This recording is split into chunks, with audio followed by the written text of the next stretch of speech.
A service of KIBMradio.com, the Internet's home for an all old-time radio.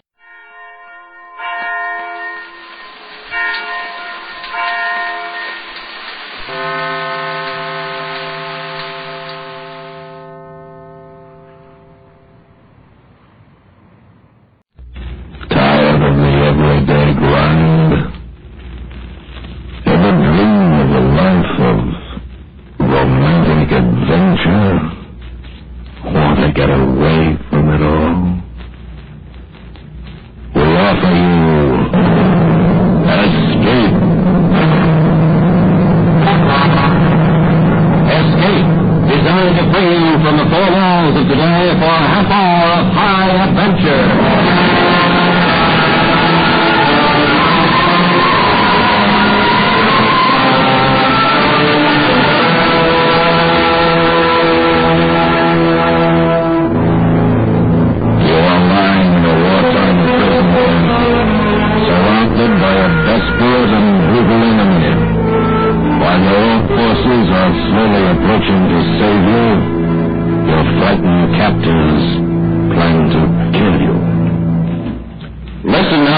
Escape brings you Anthony Ellis's exciting story, Four Went Home.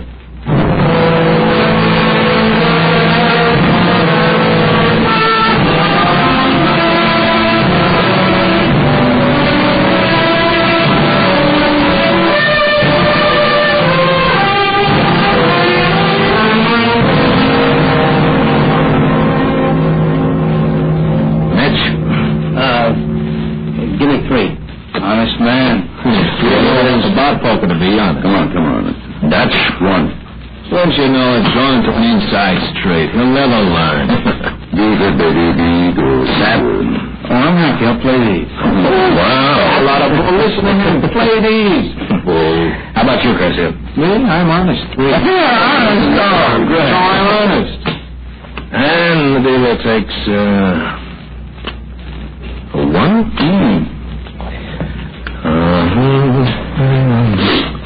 Okay, who bets? First bet. Chris, okay, I'm thinking. I check. There were five of us leading on the 4 o'clock lines. Jerry Mitchell, infantry. He was the kid. The Nazis got him at the bulge. He'd seen a lot of war and he was sick because of it. He was a good kid. Mitch? I'll sit and raise a hat. Oh, wait a minute. Henry Dutch Armstead. He'd been in the bulge, too, along with Mitch. He was from Pennsylvania, used to play football. In fact, he made a career of it for 7 years. Went from school to school, south and west. Called himself a football bum. His pal was Mitch. Dutch was okay. A big guy. Dutch? I'll call. Took one of Jim Sanders' sapper sticking. Dark, wiry strap. Machine gunner. He taught math in a small upstate New York school and turned in his uniform somewhere in Belgium. A quiet man. Sap? Call him, it's 50. 50? My name is Curcio. Andy Curcio, kid from Danbury. He had a job in a hat factory waiting for him when he got home.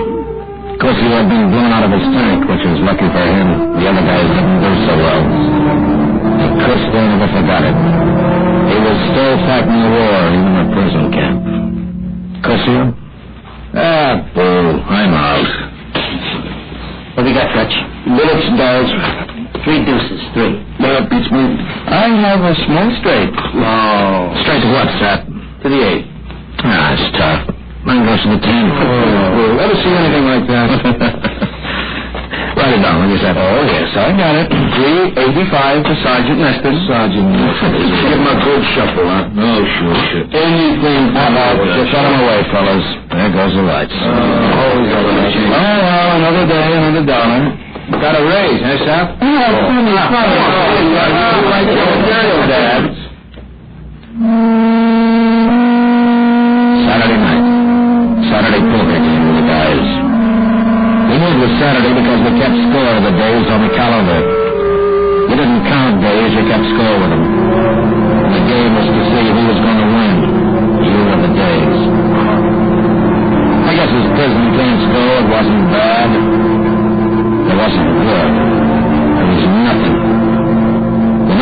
didn't talk to us much, and we didn't talk to him. All except Chrissy, though. We had to watch him because he loved to shoot off his mouth. The next hour or so, I lay in my bunk thinking about jury and home. I figured most of the others were asleep until a pair of legs swung down from the bunk above and dropped to the floor next to me. It was Saperstein. You sleep, Sarge? Hey, listen, I got an idea. Well, I can. I think this will work. Now, knock it off, Sappy. Get some sleep. Oh, wait a minute. Look. What's that? I found it last week, a piece of coat hanger. Yeah, but it's all twisted. I know, I did it. I think I can open the door with it. Unlock the door with that? I tried it. When? Last night when we were all asleep. I didn't have time to get it open because I heard the guard going, but I think it'll work. Here, let me see that. Here. You see, the lock's old-fashioned. Mitch? Yeah. One of those dreams again, I guess. That kid doesn't look too good. Yeah, I know. Come on. What are you going to do? See if we can lift the door. I'm going to go to the guard past you here. About 10 minutes? That gives us 5 more then before he comes back. And what do you think, Sarge? Will you go back? Well, let's wait and see if we can open it. Okay, go ahead. It's got the cat somewhere on the bottom. I felt it last night. You haven't told the other guys, have you? No, in the sense getting more excited. Yeah. Come on. It was cold standing at the door. They were always cold in the camp. But that night I noticed it more. Saperstein worked away with this bit of wire, his tongue sticking out between his teeth in concentration. About 4 minutes must have passed when... I got it. All right, try the rub.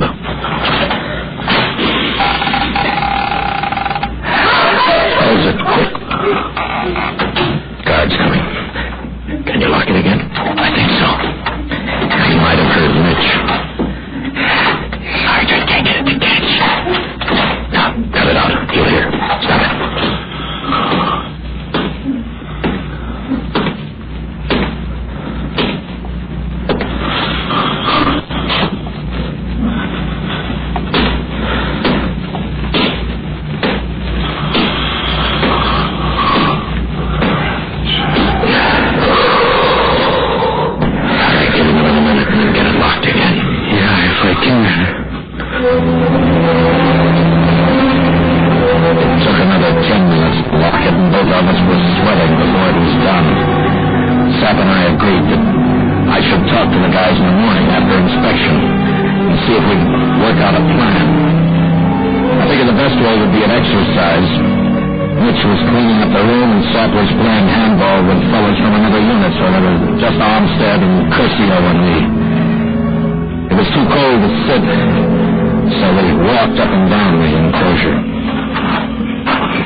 Saperstein and they got the door open last night. Oh, you're kidding. You and Lucky. Keep it down, will you? Now, look. From what we hear, our guys are about 80 miles west. Maybe. Okay. Now, if they get closer, we gotta take a chance one way or the other. Let's get out of here. That or try and figure what the Nazis will do to us if they think our guys are gonna spring us out. Yeah, I've been thinking about that plenty. There's more than 1,000 of us in here. I've done it before. Gas, machine guns. Well, that's the chance. Well, what about the fence? You think we can get over? Might. Yeah, but it's electrified. Not over there, Curcio. Not by the gate. Well, that's right near the top of it. It says before we get anywhere near the searchlight. That's what I mean. That's the chance. It's all right with me. Sure. I'll talk to the other guys later, then. Oh, hey, what about Mitch, though? I don't know. What do you think, Dutch? He goes with. Sure he does. You think he can make it? He's in bad shape, Dutch. He might blow out. No, you leave that to me. The kid's okay. He's just a little nervous. He's okay. We can make it. Why don't we try it, Sarge? Tonight? But us all tonight. Oh, boy, wouldn't that be something? Get my hands on the gun again. Oh, boy, I'll give me a couple more Nazis before this war, so yeah, swallow, you do that. Come on, we better get back with the others. Hey, see over there? Bombs. Give it to them. Good. Lancasters. Lancasters. A buck. Okay, a buck. What do you say, Sarge? You didn't learn much of aircraft recognition, did you? Lancasters.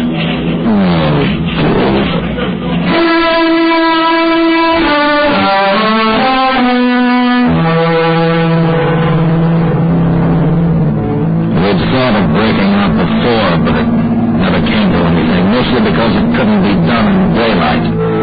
There was no sense trying to dig either, on account of the rock underneath. We'd found that out a long time back. But now, with a key, it was different. We didn't get a chance to talk together again until just before final inspection and lockup. Mitch was the big problem, and I put it up to him the way it was. That's great, fellas. Count me in. You think you're up to it, Mitch? Me? Sure. Of course, taking a big chance, kid. You'll be all right, I tell you. Now, wait a minute, Dutch. Let him decide for himself. Now, we want you to go, Mitch, but if you don't feel like you can make it, we can fix it so you won't get in any trouble if we leave you. How? How are you going to fix it? How we can knock him over the head, and then he can tell him that he tried to stop us. Hey, that'll work. That's swell. How about that, Mitch?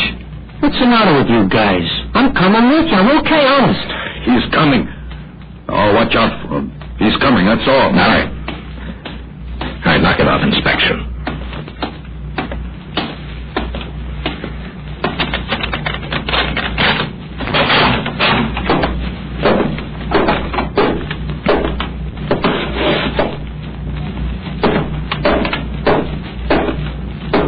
Hi, you little witch. Shut up, Gersie.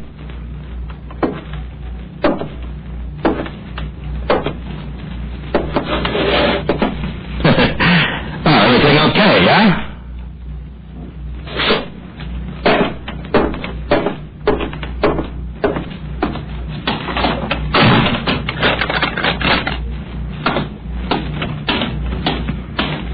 So help me, Curcio, you pull something like that again, I'm gonna bust you wide open. Nah, boy, just a sneaking. That's enough, Curcio. What do you say, fellas? It's okay with me. Yeah. Okay. Now, if we get out, we'll start heading west. Make as much time as we can before it gets light. Then hide out until tomorrow night. With luck, we ought to meet our guys along the way. What happens if they pull back? Maybe the guard who said they were 80 miles away was giving us the needle. Well, what about that? Well, listen, what about it? Well, maybe they want us to make a break so they can have an excuse to... Take it easy, kid. You see what I mean? We'll keep on walking until we find them. We'll find them, Mitch. Don't worry. Hey, fellas, how about poker? You know, celebration last night? What do you say? Yeah, sure. Yeah. Okay, Ryan, break them on, Sack. I feel lucky tonight.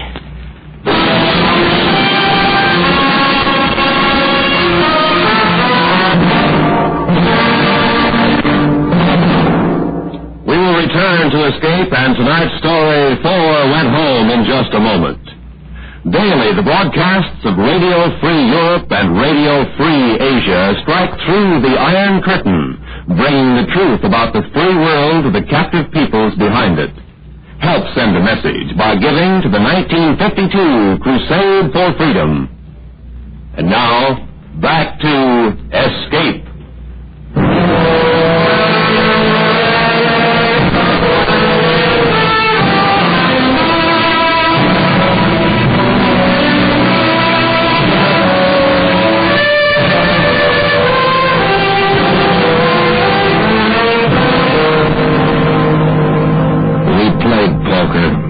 Badly.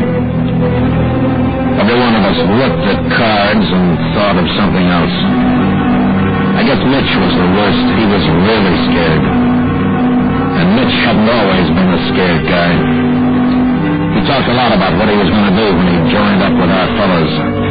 Talked about his girl and home and too many things. Because we knew he was scared, we let him go on talking. Then it was lights out.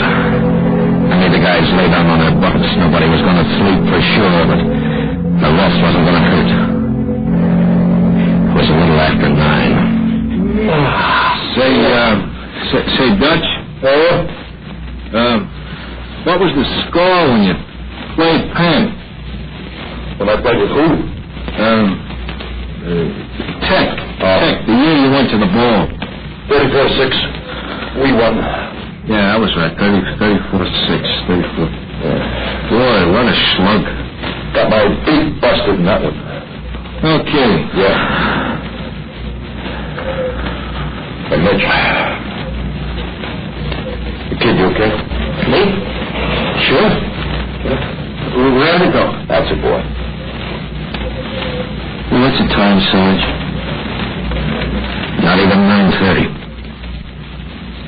Lots of time. Take it easy. Sure. I found myself singing a song under my breath over and over, the way you sometimes do, you know. And do it backwards. I remember seeing a movie with Jimmy at home, and all the little things that happened that night, the movie, the coke afterwards, everything except the name of the song.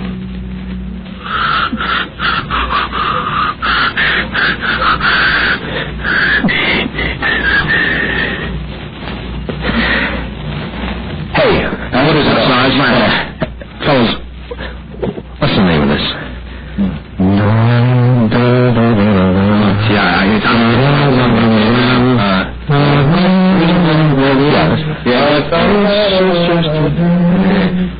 Kissing. Just a kiss. Boy, it's more than that. Hey, I know. Time goes by. Time goes by. You remember Bergman? Boy. Yeah. You know, my wife Jenny's Swedish. And you know how the Swedes say Ingrid Bergman? No. Ingrid Bergman. Okay. Yeah, Ingrid Bergman.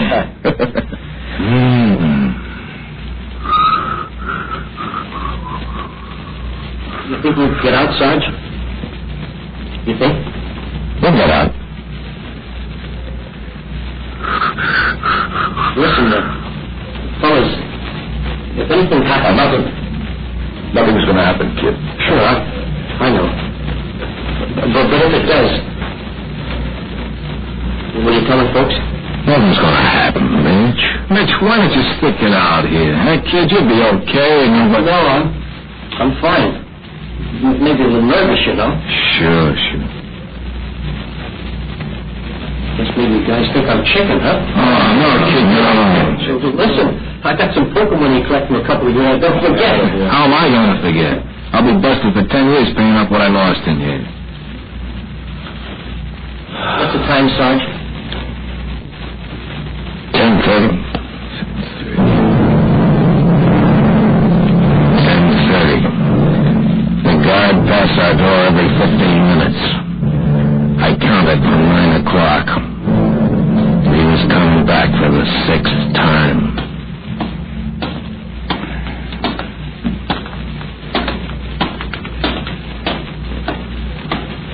And he'd pass 6 more times. Then we'd go. I thought about Mitch and the others. Talk about the flip of a coin. This was it. You give a guy 3 stripes on his sleeve and he does no thinking for the rest. And if he thinks long, what about that? There was still time to call it off. And there was still time when it was a couple of minutes to 12. Stay in the camp and maybe the Nazis wouldn't get sore enough to knock us off because our fellows would release us.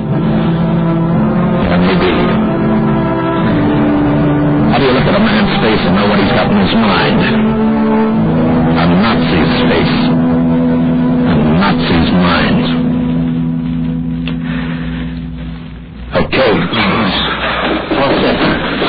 Now we'll wait until the guard passes at 12, and then Sap, you get to the door and get it unlocked in a hurry. Why not unlock it now, Sergeant? We could be good. No, we can't take a chance. I want it quiet. Real quiet. You understand? Yes, sir. Stay in your bunks until I say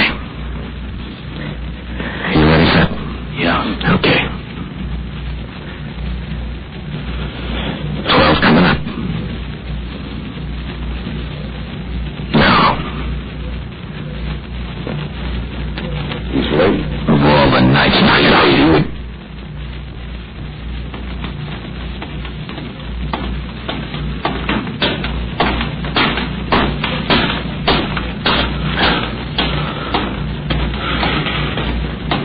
Okay, Sap, get going. Yeah.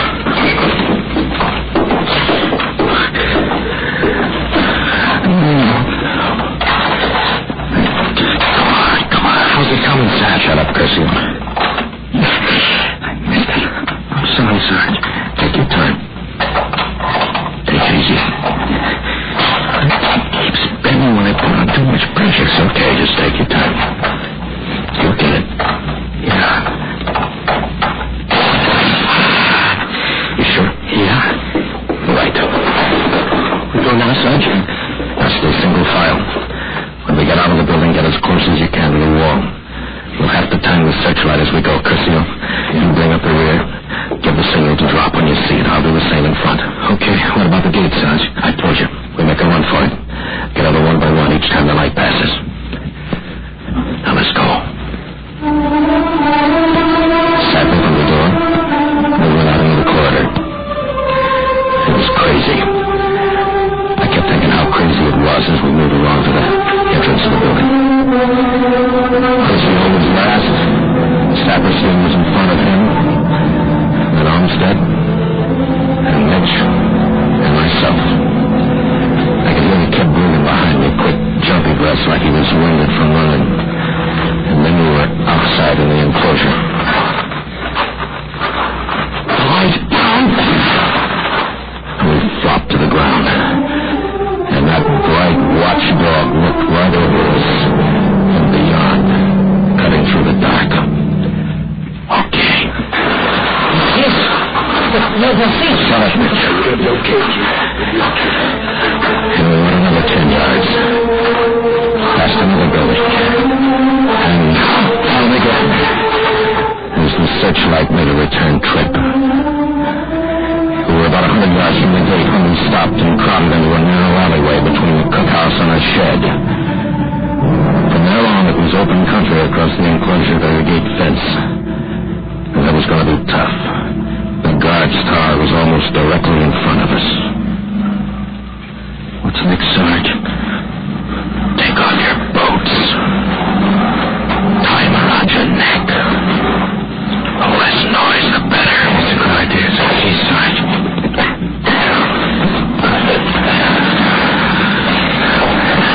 All right, I'll go first. Then you, Mitch, Dutch, Sab, and Curcio. All right, will you?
He just suddenly didn't move anymore.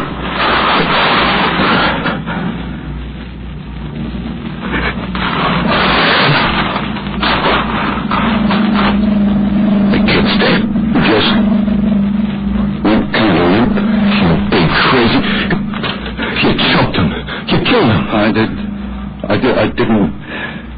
I wanted him to keep quiet, that's all. Well, you saw that, Sarge, didn't you? I just tried to keep him quiet. Yeah. He's dead. Hey, what do you say, Sarge? You can't stay here, huh? Okay. I'm going across. If I get through, follow me one at a time. We walked across to the gate. It was dark. There wasn't a sound. There wasn't a Nazi around. Dutch came last, carrying the kid. I guess it wasn't more than 10 minutes later along the road that we saw the first of our tanks. Patton's tanks. When they moved by, we'd been able to walk out of the gate. They kept moving back, and we didn't say anything. Not until we got to a medical outfit and left Mitch's body with him. The four of us just kind of stood around waiting for somebody to take us back west. See, if we waited 10 minutes. Yeah, just 10. He was a good kid. It wasn't your fault, Dutch.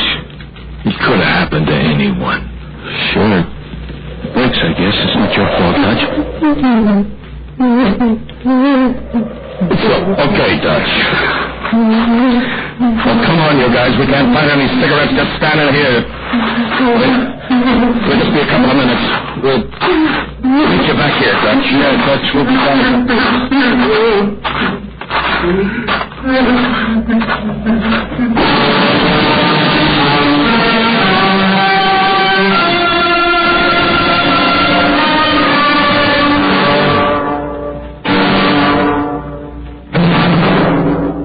Escape has brought you Four Went Home, written and directed by Anthony Ellis, starring William Conrad as the sergeant. Featured in the cast were John Boehner as Olmsted, Peter Leeds as Curcio, Bob Sweeney as Mitch, and Jack Crucian as Saperstein. Editorial supervision is by John Meston, and the special music for Escape is composed and conducted by Leith Stevens. Next week. You are crawling across a jungle savannah, your body flaming with fever, while behind you lies certain death, and ahead the endless tortures of perpetual imprisonment. So listen next week when Escape brings you Evelyn Waugh's classic story, The Man Who Liked Dickens.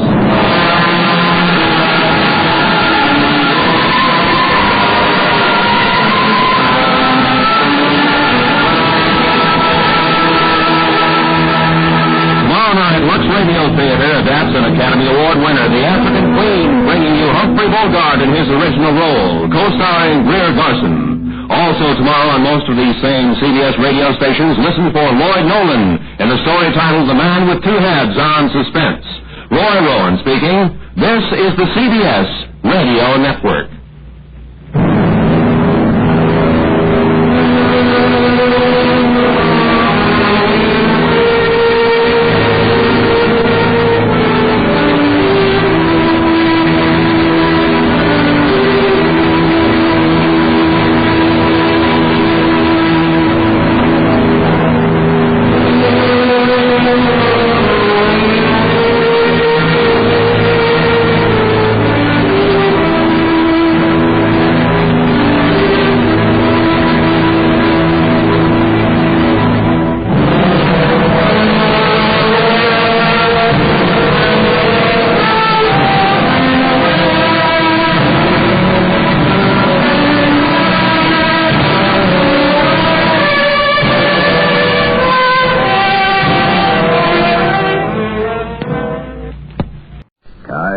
Everyday grind.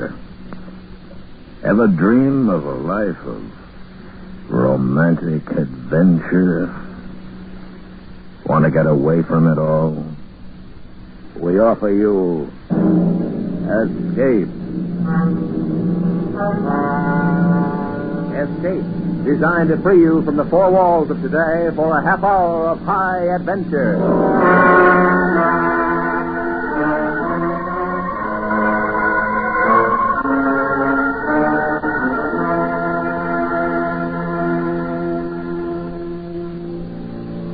You are crawling across a jungle savanna, your body flaming with fever, while behind you lies certain death, and ahead the endless tortures of perpetual imprisonment.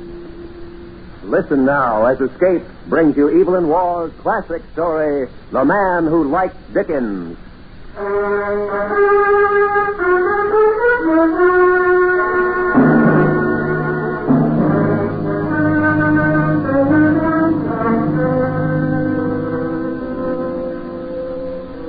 You know what it's like with the English. We're forever going off on curious expeditions into the interiors of strange, dark lands, having unbelievable adventures and returning at last pale and a bit feverish, but triumphant. This we do.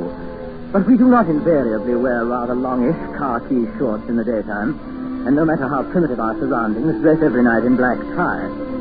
I know this from the only exploration I ever went on, with Dr. Messenger, into the Amazon to find a buried city called Demerara. I remember the night things started to go badly with us. It was our last camp on the river. Next day, we were to begin making our way south by foot, and we'd gone to bed early in preparation for the rigors of the trail. I'd been asleep an hour or two when I was wakened by something tugging gently at my toe. I sat up and looked sleepily toward the foot of my hammock, and then I saw what it was. Sonny. Sonny, what's up? What is it? Something on my toe. That beast of some sort. Hey. You frightened it off? It's gone, Doctor. It flew away. Oh. Did it bite you? Yes, you see, on my great toe. Yes. Vampire bat. Must have gone to sleep with your foot against the mosquito netting. Foolish thing to do. No telling how long he was at it before you woke up. I thought the lamp was supposed to keep him off. It doesn't seem to have, does it? No. Nasty. May have lost quite a bit of blood. I don't think I like the idea much. Better put some iodine on it. I'll get one of the boys to bring the medicine test.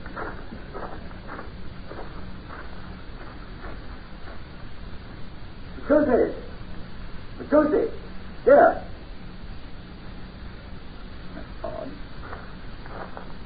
Machuzi! What the devil?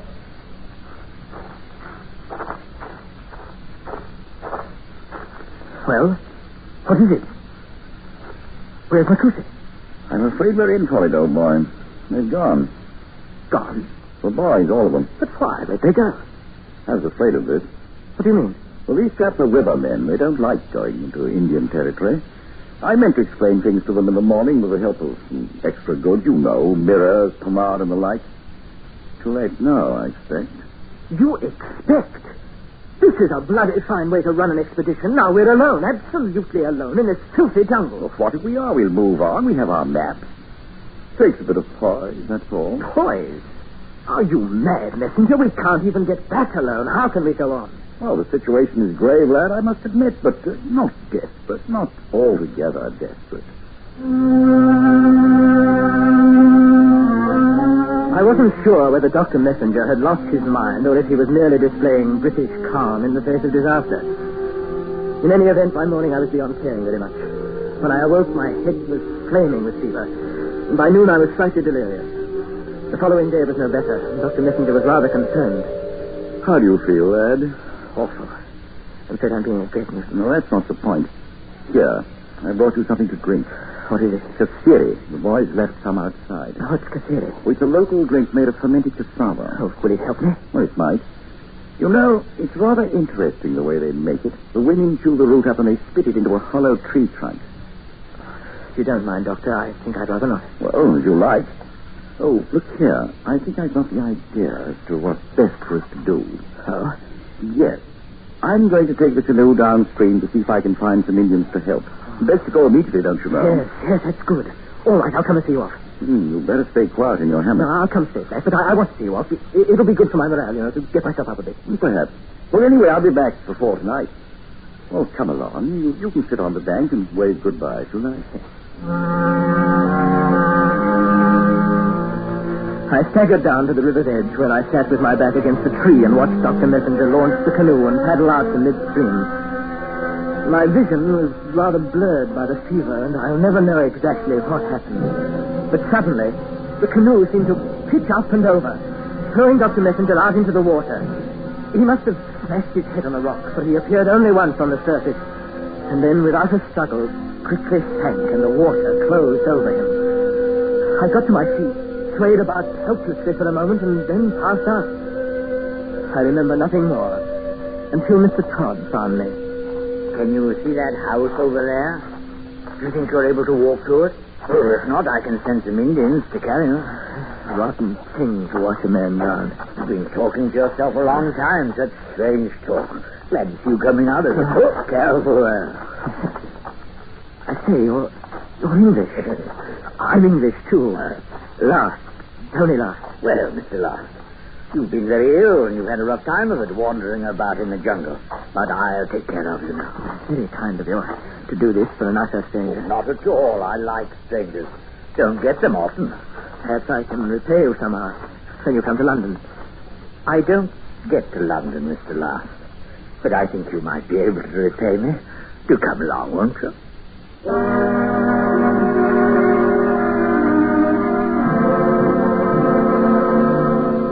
My recovery was slow, but Mr. Todd proved the most patient of nurses. He was forever hovering about, giving me medicine, feeding me, talking to me. I learned that his house was in a village of Indians not far from the riverbank, about 10 miles above the spot from where I'd watched poor Dr. Messenger drown. He owned a few cattle, some bananas and mango trees, a dog, and a single-barreled shotgun. In general, his way of life, like the medicines he gave me, was that of the Indians. Of course, my mother was an Indian, Mr. Last. Oh, but I thought you were English. My father was. He went to Guyana as a missionary, but soon came on here to look for gold. He found my mother instead and settled down. I was born here. 60 years in this village. Very long and lonely time. I can well imagine. Of course, most of the men and women living in the savannah are my relatives.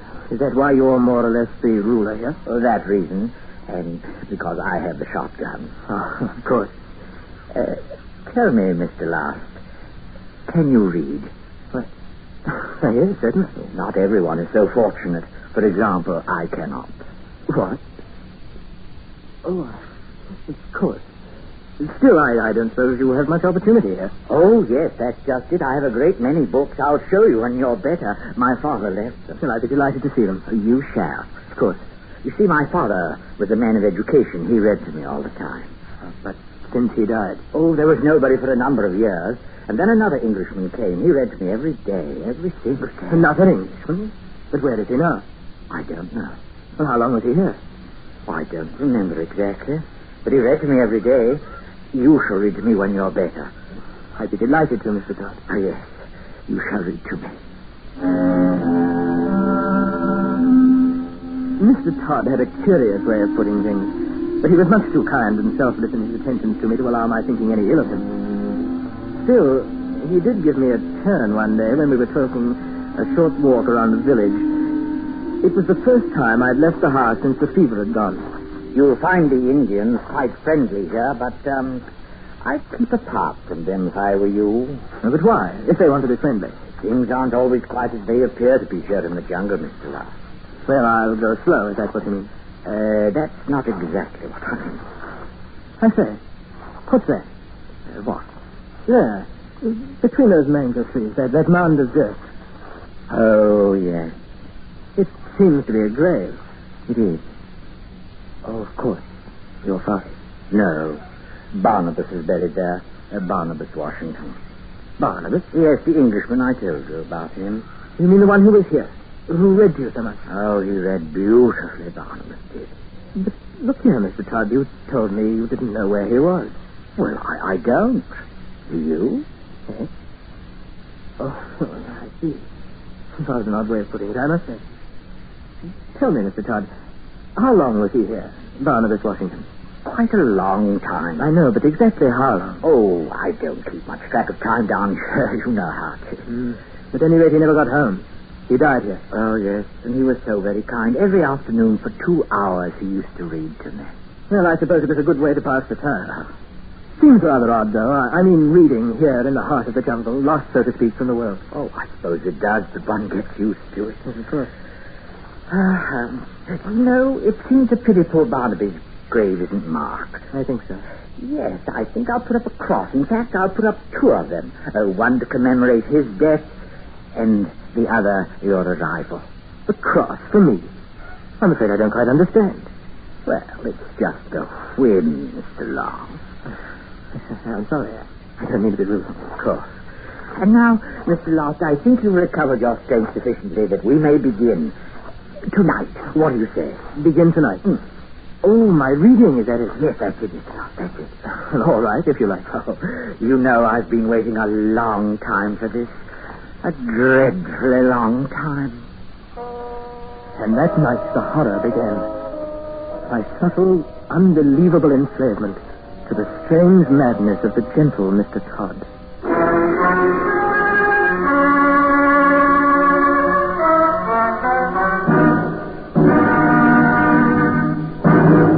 We will return to Escape in just a moment, but first, when you hear a read about foreign propaganda against the American economic system, do you just feel resentment, or can you answer the charges in your own mind with facts? It's true our system has faults. It also has provisions for constant improvement, and our high production of goods and services has gone hand in hand with the preservation of our basic freedoms. Understanding our system ourselves is the first step toward combating propaganda against it. And now, back to Escape.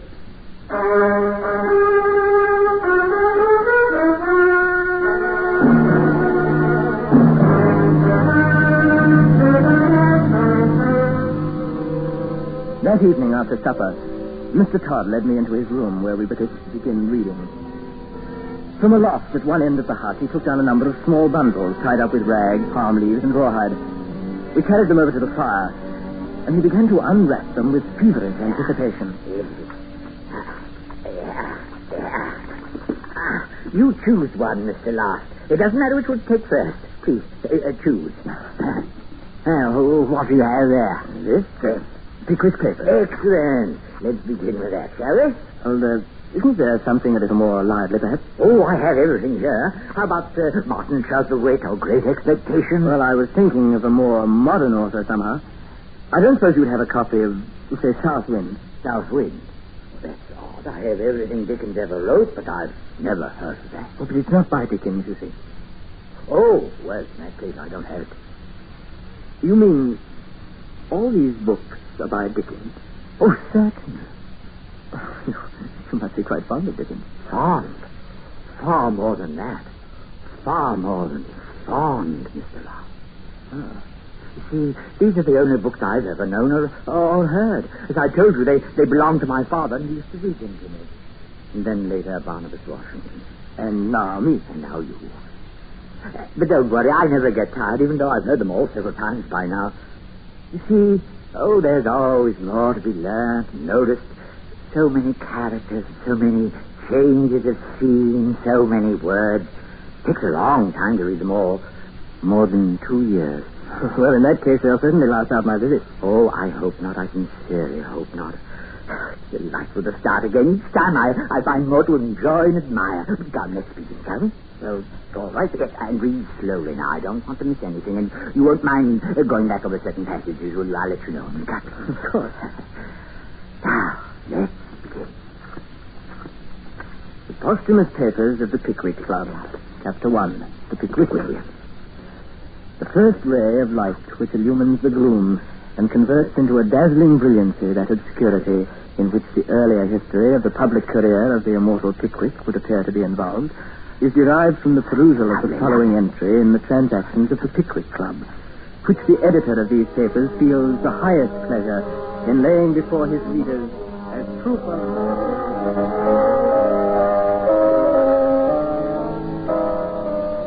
As I continued to read, the old man frequently interrupted with questions or comments or requests that I reread a favorite passage. His delight was rather contagious. But by the time we were on the 4th volume, the novelty had begun to wane. And anyway, I was feeling strong enough to be restless. More than once I brought up the subject of my departure. But Mr. Todd seemed obtuse and paid no attention. Finally, one day, he actually became a bit menacing about it. I had just finished a chapter of Bleak Heart and was resting my eyes for a moment. You know, Mr. Last, you read even better than my father. Even better, I might add, than Mr. Washington. Well, we still have a lot to get through. I hope I shall be able to finish it before I leave. Oh, yes, don't disturb yourself about that. You'll have time to finish it, my friend. Look, Mr. Todd, the time's come when I really must be thinking of getting back to civilization. I've already imposed on you much too long. Oh, not at all, Mr. Lost. It's been a pleasure, a great pleasure. I know. But still, how soon do you think I'll be able to get a boat? A boat? Yes, to go down river. Oh, no, you know I appreciate all your kindness more than I can say. Oh, Mr. Lost, any kindness I may have shown is amply repaid by your reading of Dickens. Do not let us mention the subject again. Well, I'm very glad you've enjoyed it, but I really must be thinking of getting back. Oh, yes, the other Englishman's like that, too. He thought about it all the time. But he died here, poor chap. Mr. Todd, how long was he here, the other Englishman? Oh, now, I don't recall exactly. We pay so little attention to time down here, you know. Well, did he read all of Dickens to you? A long time ago. But I do remember Dombey and Son 3 or 4 times. 3 or 4 times? But you said it took 2 years each time to go all through. Yes, about that. Mr. Todd, why did he stay here all those years? Well, I don't know. I never asked. But there must have been some reason. Well, he never said. All right. But I really must press the point. When can I get a boat? There is no boat. Well, then the Indians can build one. Well, you must wait for the rains. There isn't enough water in the river now. Well, how long will that be? Oh, month, 2 months. All right, then. I'll wait a month or 2. Of course. Now, let's get on. Now, it's so interesting what Dickens has to say about the law's delay. Bleak House has always been such a favorite of mine.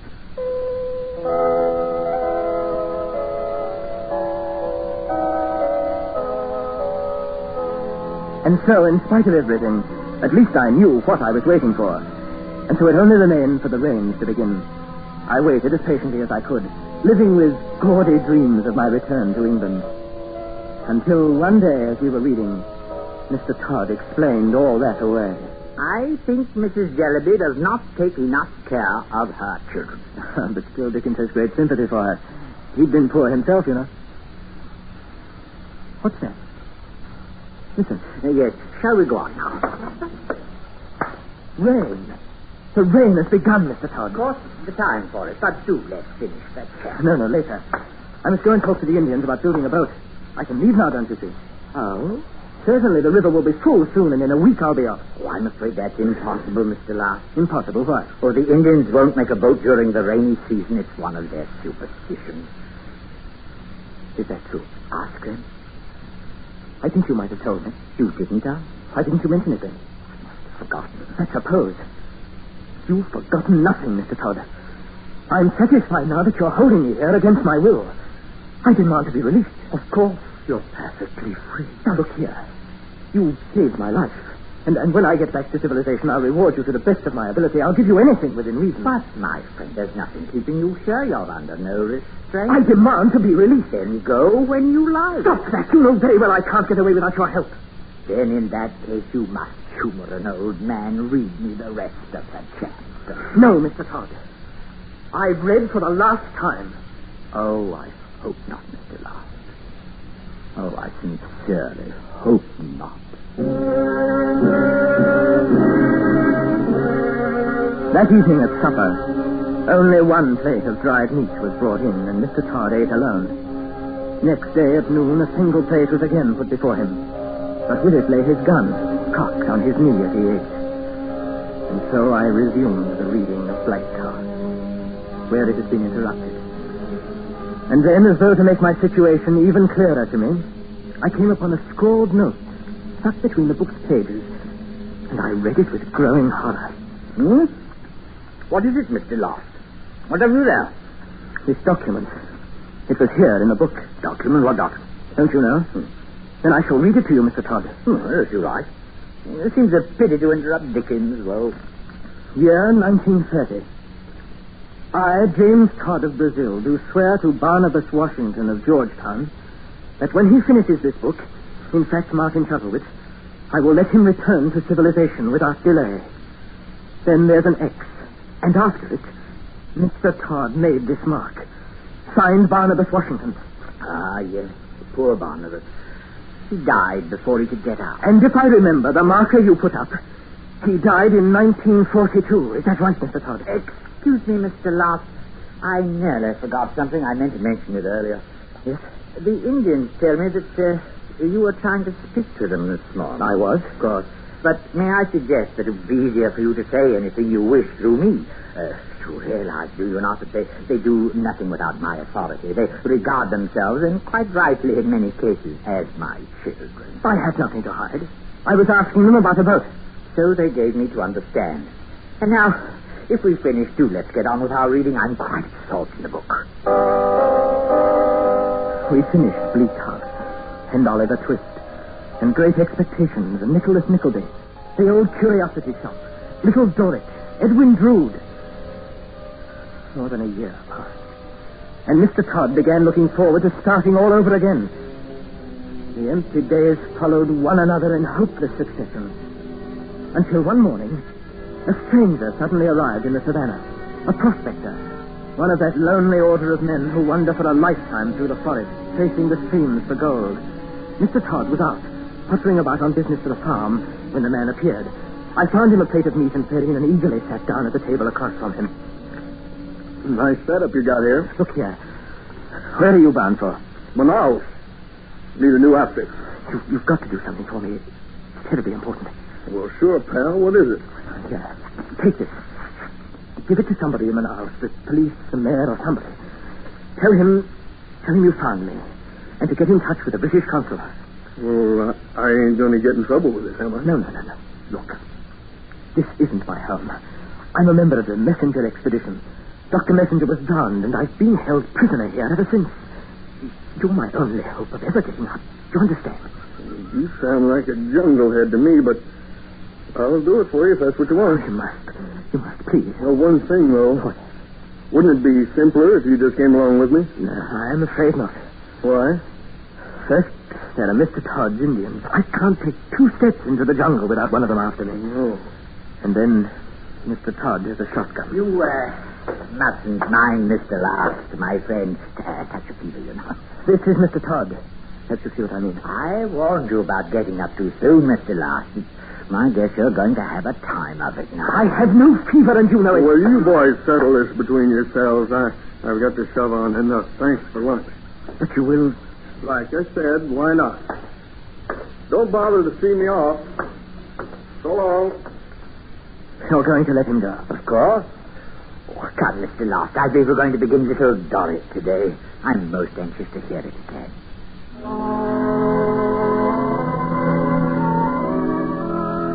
From then on, there was hope. And as the weeks passed, I endured each day in confident anticipation of what might happen on the morrow. I even felt a slight stirring of cordiality towards my jailer. And therefore, I quite willingly joined him when one evening he proposed that we attend a native feast.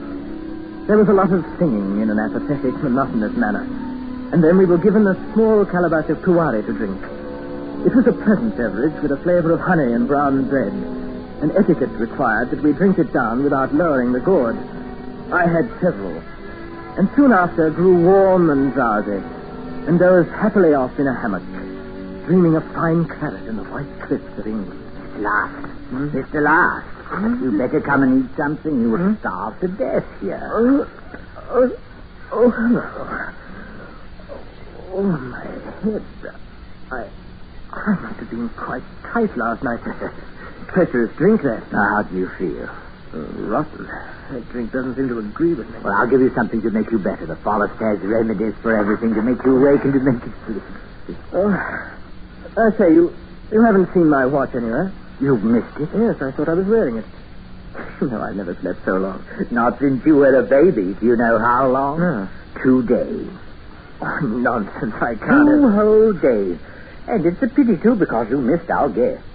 Yes. Oh, I've been quite gay while you were asleep. 3 men from outside, Englishmen. A pity you missed them, and a pity for them, too. They particularly wished to see you. No. Yes, they came all the way to find you, all the way from England. But since you couldn't greet them yourself, I gave them a little souvenir. Your watch.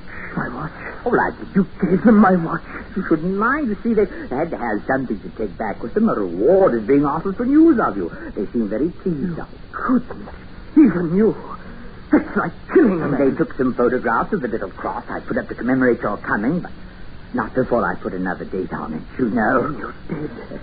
You killed me, didn't you? You killed me. In general, they were quite pleased, but I don't suppose they'll visit us again. Our life here is so retired, no pleasures except reading. No, I don't suppose you'll ever have visitors again. But come, your head aches. I'll get the medicine for you.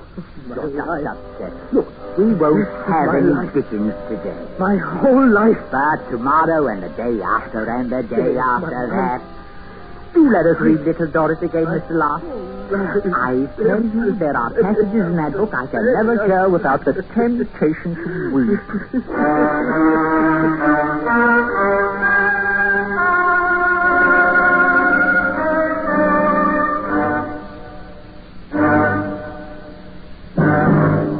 'Under the direction of Anthony Ellis, Escape has brought you The Man Who Liked Dickens by Evelyn Waugh, especially adapted for Escape by John Meston, and starring Terry Kilburn as Tony with Joseph Kearns as Mr. Todd. Featured in the cast were Ramsey Hill and Joe Cranston. The special music for Escape is composed and conducted by Leith Stevens. Next week.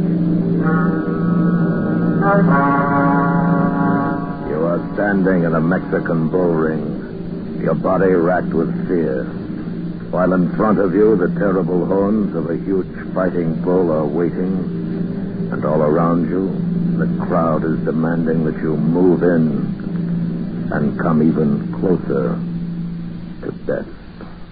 So listen next week when Escape brings you Anthony Barrett's exciting story, Nightmare in the Sun.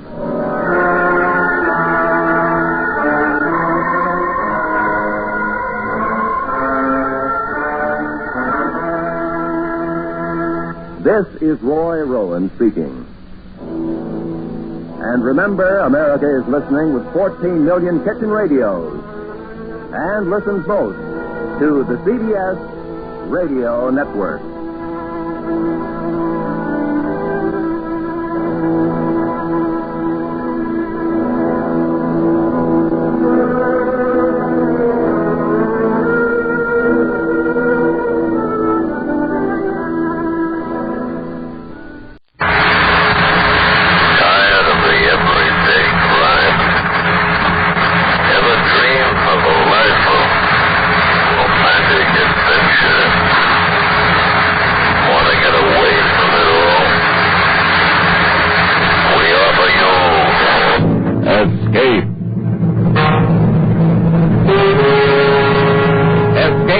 Designed to free you from the four walls of today for a half hour of high adventure.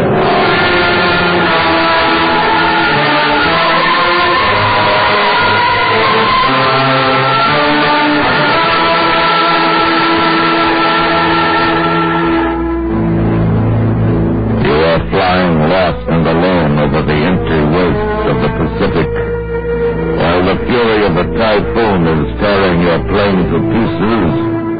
And on a desolate island ahead of you awaits the strangest adventure in the knowledge of man. Listen now as Escape brings you Nelson Bond's famous story, Conqueror's Isle.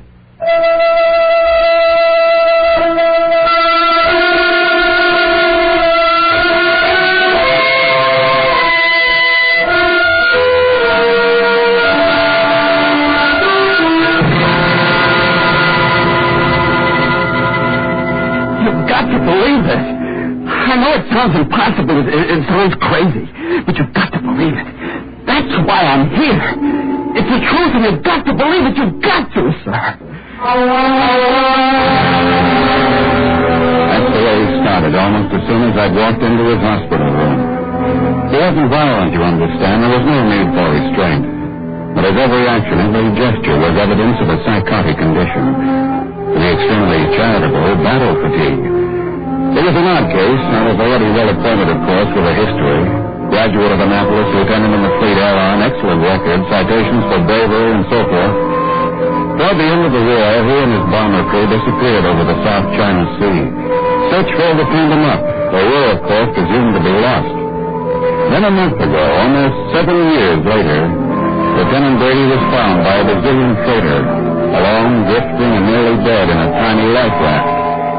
Curiously enough, his position was not far from that last reported by his radio operator 7 years earlier. But when he was asked where he had been, he gave a story so fantastic, so completely unbelievable. It's the truth, and you've got to believe it. You've got to. At ease, Lieutenant. I'm sorry, sir. I'm here to consult with you as a physician, not ordering you anything. Suppose we forget the blade while you tell me about it. Yes, sir. Where should I begin? Well, it's your story. You know what it is you want me to believe. Somebody's got to do something, Doctor. It's getting later, and every day that passes, they grow stronger. I've got to make people understand. I've got to make you understand. At the beginning? Suppose you start with that last flight at the end of the war. Yes, sir. I get it. Well, it was this way. We finished our mission, and we were starting for home.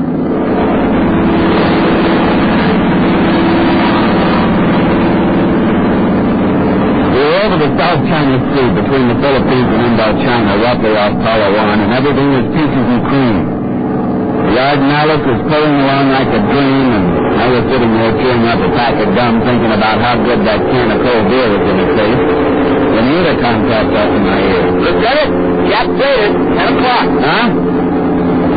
Yeah, you're right. Looks like a tramp. That's what I figured. Have you still got Bertha? Yes, sir. Okay, maybe we can have some fun. Red 4 to Mac. Red 4 to Mac. Go ahead, Red 4. Left freighter, 10 o'clock. Check. Kelly and Bertha, how about it? Why not? Your party. Go ahead. And good luck. Roger, now.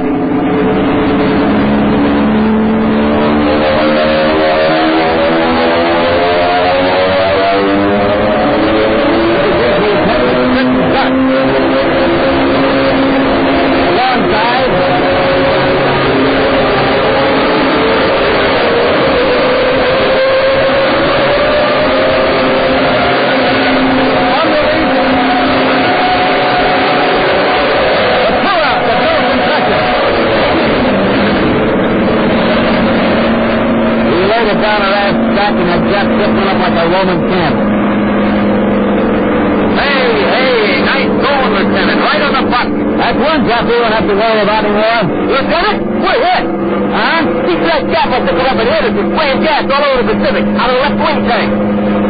Yeah, I see it. Guys, get ready for a bath. We'll never make it back. I object. It ain't Saturday night. Never mind. I always did want to take a ride on one of them little rubber boats. Maybe you'll be out to get us before we have a chance to get thirsty. Red 4 to Mac. Red 4 to Mac. Nice going, fella. Yeah, only it was a two-way deal. We're hit, Mac. We can gas fast. Think they can make it? No, it's a soft pass for us. Sorry, fellas. Keep your radio on. Give your last position to base before you ditch. They'll have a rescue party out in an hour. We'll call. See you tonight. Good luck. Over. Roger, out.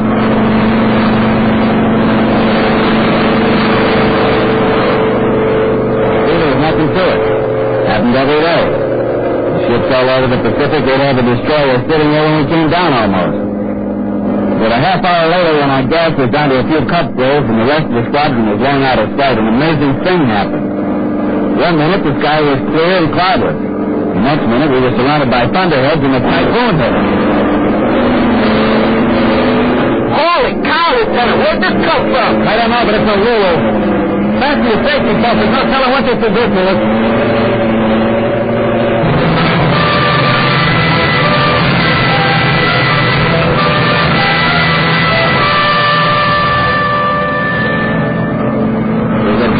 Typhoon, all right, but it lasted only a few minutes, and then we were out of it as miraculously as we'd come into it. And then something else happened. I guess we all thought about the same time. Hey, what do you know? Take a look at that sight with sore eye. Man, oh man, it looks mighty fine to me. What island is it, Lieutenant? I don't know. That's the way we got tossed around back there. I haven't any idea about position. We could be anywhere from the coast of China to the Philippines. Who knows? Who cares? Fly land. Just in time. We're out of gas.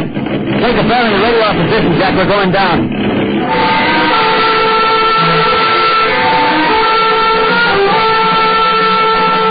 We landed safely on a little strip of sandy beach, and only after we climbed out of the plane did we begin to have any misgivings.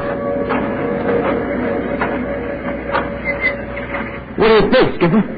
It doesn't look like much, but I don't see anybody. Not a sign of life. I got a good look from topside coming down. Went in houses, nothing. Still, you can't tell. There could be Japs. The worst. Headhunters, maybe? We'd better stick together, stay close to the plane. It shouldn't be more than a few hours. But yeah, except that I... Hello! Hey, what's for them? Hello there! It's a white man. Hey, what is this? Keep your eyes open. It might be a trap. Yeah, but he's a white man. He speaks English. He's not armed. No, I don't see any guns. Watch it. Welcome, gentlemen. Welcome. I saw you land, so I headed out to see if I could be of assistance. I introduce myself. I'm Dr. Grove. I'm Lieutenant Brady, Radioman Kavanaugh, my gunner, Sergeant Golick. It's a pleasure, gentlemen. Anyone in need of medical assistance? No, thanks. We're all okay. Just a little surprised to find anyone here. Yes, of course.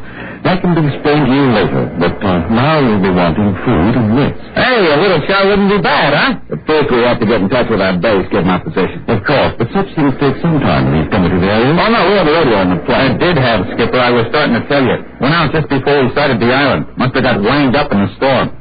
But you can fix it. I guess so, if it's nothing serious. I'll tell you better after I get a chance to go over it. Of course, but in the meantime, I hope you'll accept our humble hospitality. Now, if you will follow me. How about it, Skipper? Sure, why not? After the last half hour, we could all use a little relaxation. Very good. Right this way, please. I should have smelled it right then. There was something strange about the whole thing. There were a lot of questions in my mind, but I didn't ask them. Instead, we walked down the jungle path behind Dr. Grove like lambs to the slaughter. Tom Gola must have had the same misgivings because he whispered in my ear. I don't get it, Skipper. How's it work, son? Where's this guy come from? Where's he hang out? When we were coming in, I took a good look at this island. There were no houses, no nothing. I don't know. I guess we'll find out soon. Yeah. Holy cow! Yeah, look at that. The rock. Here we are, gentlemen. You'll be good enough to enter. Enter what? That? Don't be alarmed. It's only an elevator. The entrance is from the ground floor. An elevator? In this jungle?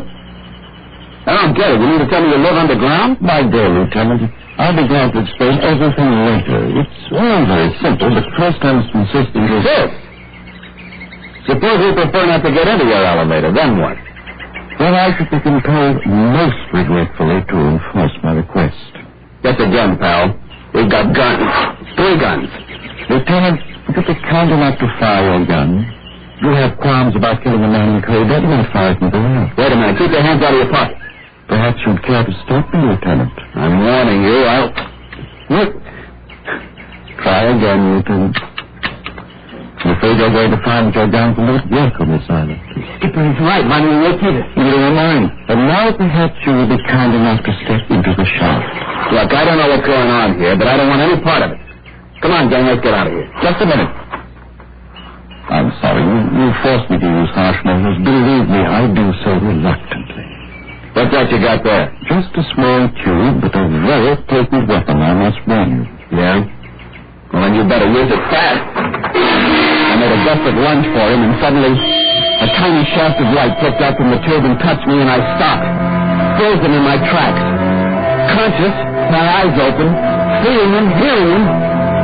But try as I would, I couldn't move a muscle. I seemed to be turned to stone.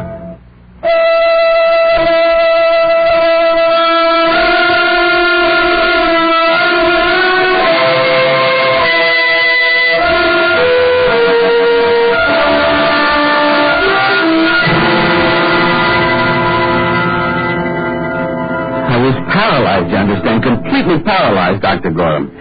I had all my senses. I could see and hear and feel, but I couldn't move a muscle, not even turn my eyes. And you say this happened because of some kind of light beam? Well, not exactly a beam, perhaps not exactly a light, just a kind of radiance. And then?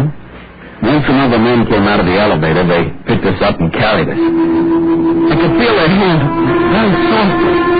As if they were far away from my body. As if there were layers of rubber between them and me. And I could hear Dr. Grove talking. Place them in the shaft. See him bending over me into my line of vision. I'm sorry, Lieutenant. I sincerely regret having to inconvenience you. But you see, Just as we have the means of hampering your primitive mechanical devices, your guns, your radio, so do we have the means to enforce our requests. Requests which are, I assure you, were only reasonable and necessary under the circumstances. Very well. Take us down.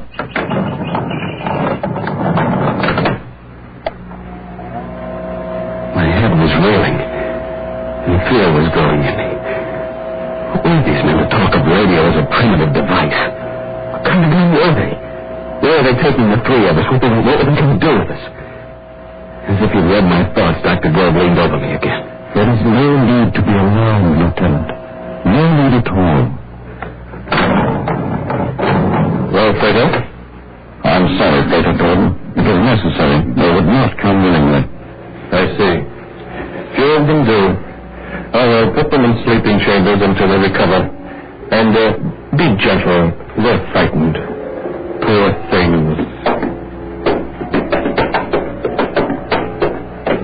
Poor things. Poor things, he'd said. Not as if we were human beings at all, but animals.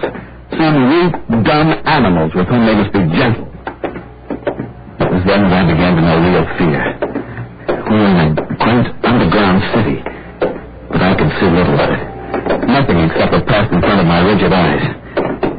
And then I was carried into a room, deposited upon a soft couch and left alone. I couldn't close my eyes, but gradually the light began to fade, melt away. I was in deep blackness, and I slept.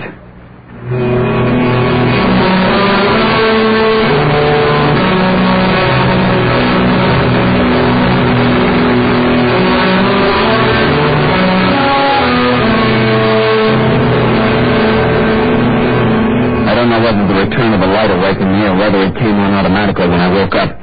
But the room was bright and I could move again. I jumped up, tried the door, but of course it was locked. There was no other way of escape. The room was a small cell with metal walls and ceiling, a kind of metal I'd never seen before. There was a couch, a desk, and a chair, nothing else. But the really amazing thing was the light. I'd searched the entire room carefully, but there were no fixtures, no indirect lighting arrangements. The light came out of the walls, the ceiling, the floor, evenly, filling the room, casting no shadows. Suddenly I wanted to see Kavanaugh and Gover. I yelled at the top of my lungs. Gover! Kavanaugh! Gover! But the world simply absorbed the sound into utter silence. I thought for a minute I was going mad. I heard someone's voice shouting, and I was surprised to find it was mine. Was I to be left here to die? Would no one ever hear my calls? I went to the door and banged on it. Let me out! Let me out! Let me out! And as I lay there with fear cold in my stomach, I heard a faint sound of footstep behind me. I whirled around just in time to see Dr. Grove stepping through the wall. You said he stepped through the wall, Lieutenant? Of course you mean through the door. Through the wall.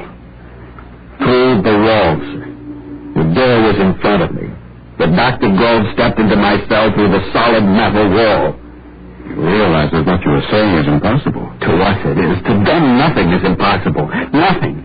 That's why we've got to do something now before it's too late. You must believe me, sir. This is man's last chance, all of us. We'll see. Perhaps you'd better go on. This Dr. Grove stepped through the wall. Yes. Dr. Grove stepped into my cell through the wall, and at the sight of him, my panic ended. For some reason, he gave me a sense of peace. Perhaps it was awe. I don't know. And we talked not as man to man, but as man to a lesser creature. You must not be frightened. You don't understand how I passed through the wall, which to you seemed solid, and not understanding you feared. Yet, there's nothing supernatural or fearful about what I did. Any of us can do it. We simply make a necessary mental adjustment and walk where we will. It's an ability as basic to us as breathing to a person like you. What kind of man are you? You know the facts of evolution. You know how man has progressed through various stages from primitive savagery. Well, obviously, this process can and will continue. To suppose that evolution of man is complete with you is a mistake of conceit.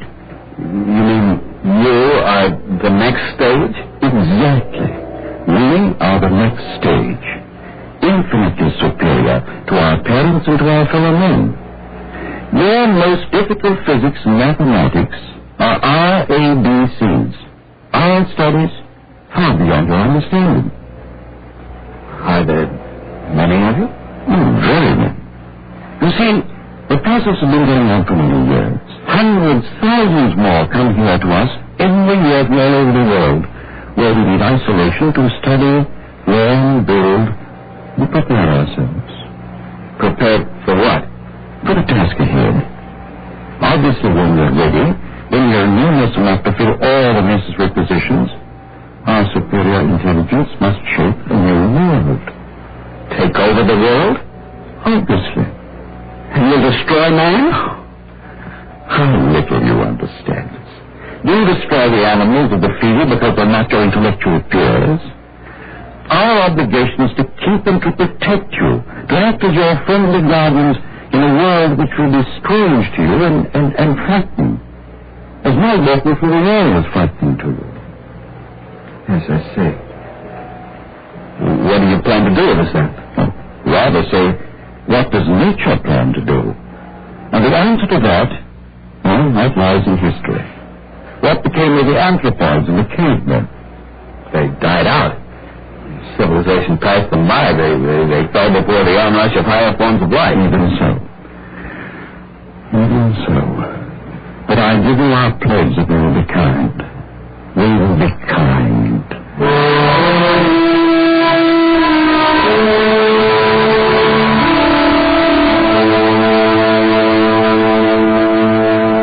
And then he took me out into that great underground city through its corridors and great halls and laboratories and shops. Took me among the thousands of his fellow men. There I saw marvels of which I could talk for hours. And then I met others like us. Some 200 captive chaps. People who had stumbled onto this island as I had. There were famous names among them. A famous author whose ship disappeared in the Pacific years ago. A big game hunter, a famous aviatrix for whom a dozen fleets had fought in vain. All of us, prisoners. We were treated with great kindness. Made comfortable and relatively happy. We were their pets, you see. Their dumb animal pets.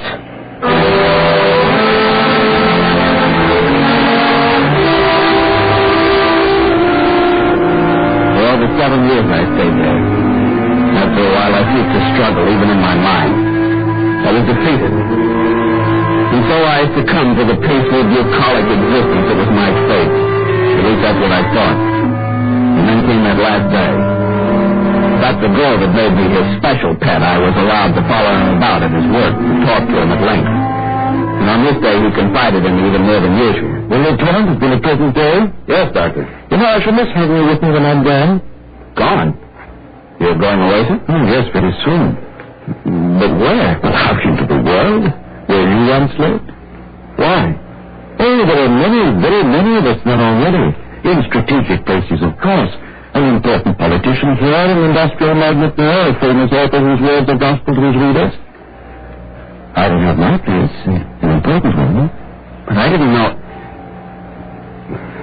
Then it's already begun, this taking over. Oh, yes, definitely. The hour is close at hand. And then all of us, the whole world. Lieutenant, you know us now. You know that we will be kind. Kind. Yes, kind.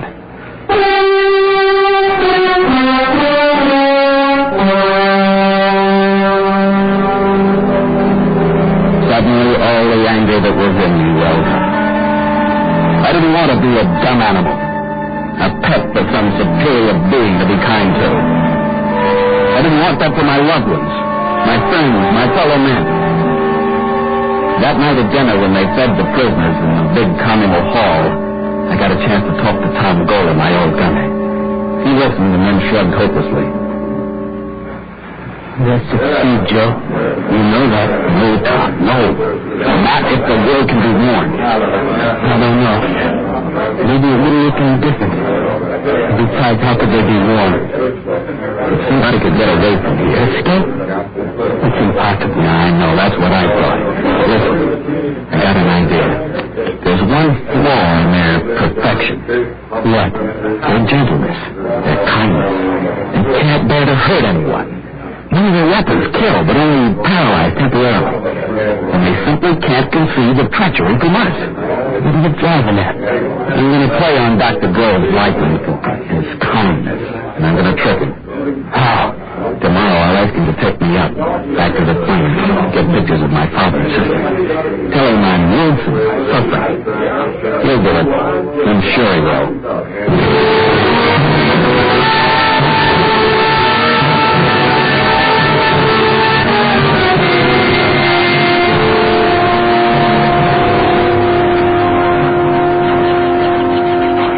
It's kind of you, Dr. Grove, to do this for me. Not at all, Lieutenant. I understand your feelings.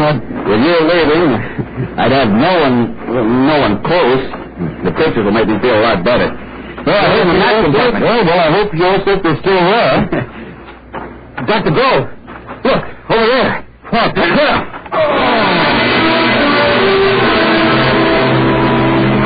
I hope I didn't kill him. He had been kind, but I hit him hard. Then I broke out a life raft from a plane. I was almost afraid to look at it, but it was okay, even complete with supplies. It should have been rotted, but it wasn't. Maybe he had control over that, too. I don't know. I ripped the valve and threw it in the water. In 5 minutes, I was out beyond the breakers.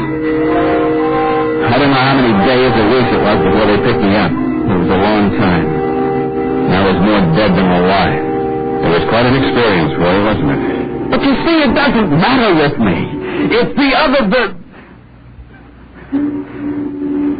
You don't believe me either, do you? Well, Lieutenant, I'm glad now I heard your story. I'll make a report to my superiors. Please be patient and try not to worry. Try not to worry. Good day, Lieutenant. Oh, get out. Get out, sir.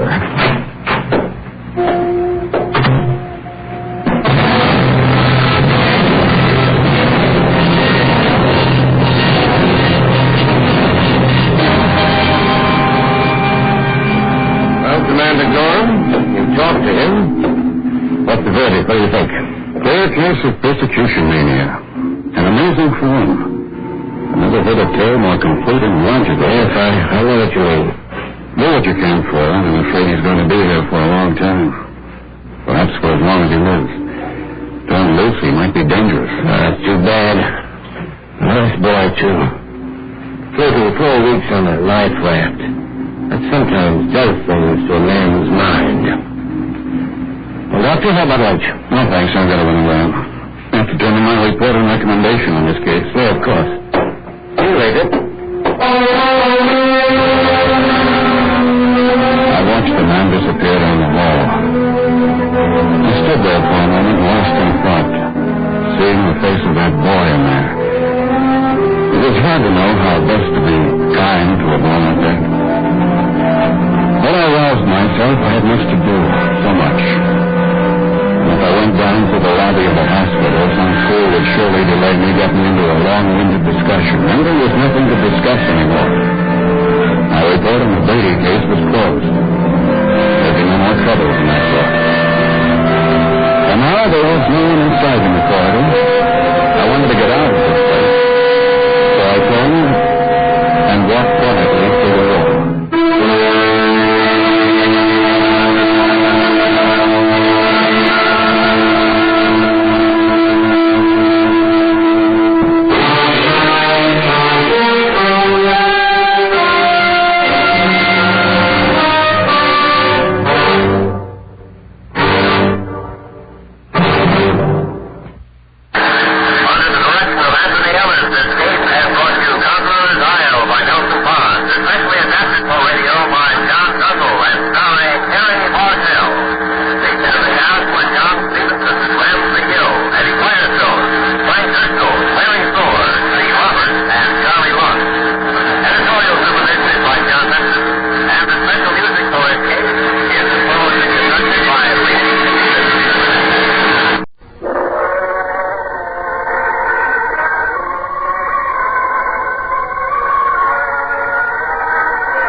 natives, taking up their swords, are preparing for war against a handful of whites whom you represent. Listen now as Escape brings you Anthony Ellis's exciting story, A Matter of Conscience.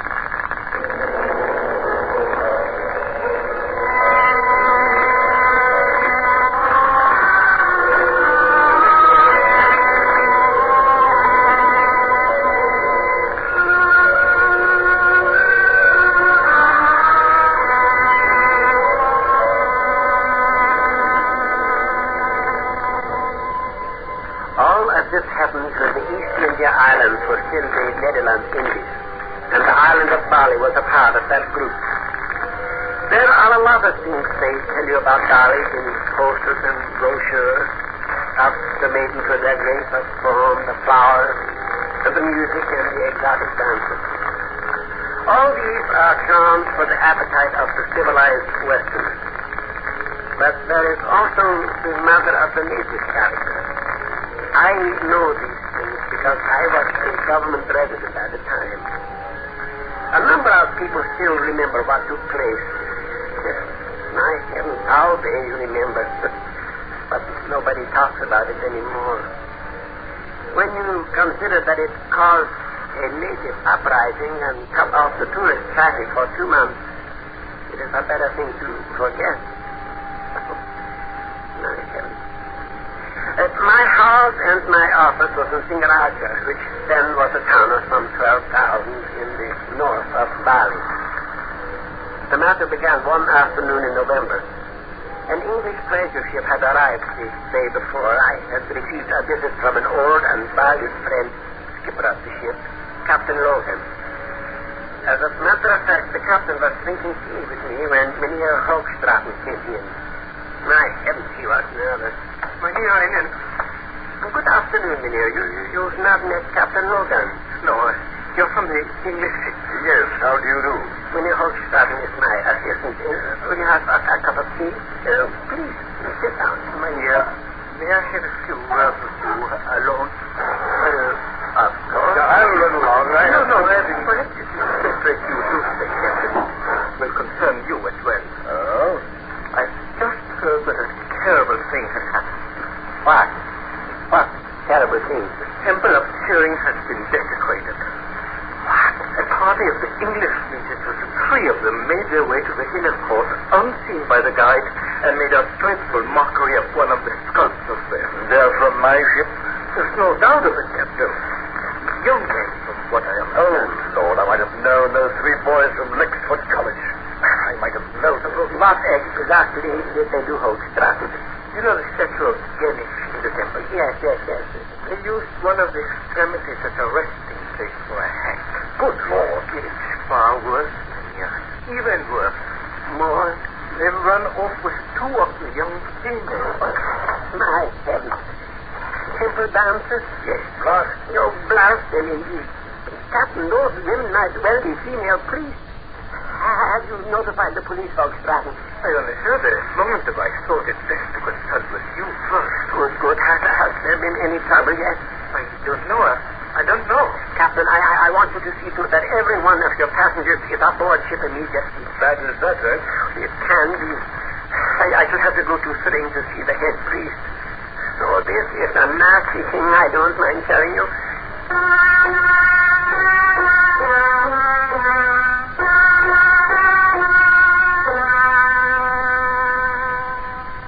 The Balinese are a proud people, and on that day damage has been done to their pride. My heavens, I had no idea how much damage until I met the high priest. He received me in the inner court after tempest. Mynheer Renan, it has been a long time since your people and mine have spilled blood. Are you speaking of the Dutch government or white men? Both. We are peace-loving. I do not need to tell you that.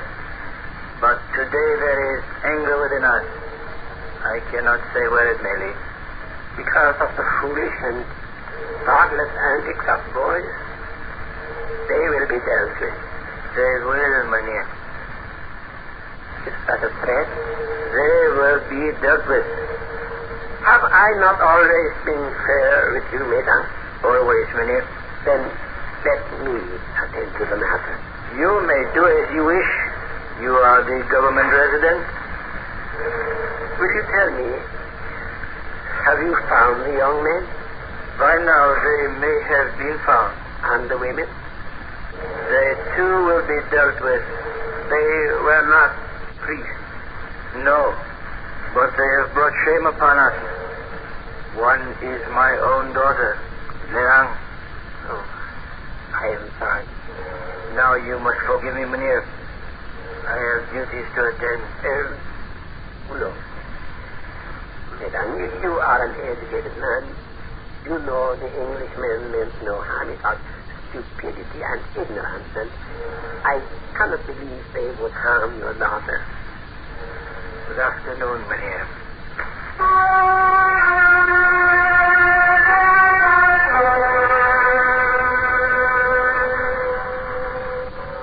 Of course, I could not exactly blame the High Priest, but to allow sympathy to interfere with my duty was impossible. Before the thing went any further, it had to be stopped. There had not been a native uprising for over 30 years, and I frankly valued my position too much to allow one now. Bali is quite a luscious place to spend one's life, you see. I went to the constable, Mynheer Curran, and discussed the matter with him. I wondered what had happened, Mynheer. It's altogether too quiet for this time of the day, and I don't like the sound of that gong. Do you think they would take up arms? Oh, I doubt it. I very much doubt it. Still, we mustn't be positive, must we? I trust that the governor has not heard about this. Oh, my heavens, no, it would mean our job. I tell you frankly, Curran, I'm worried about him. He seems to have disappeared. There wasn't a soul about when I came down.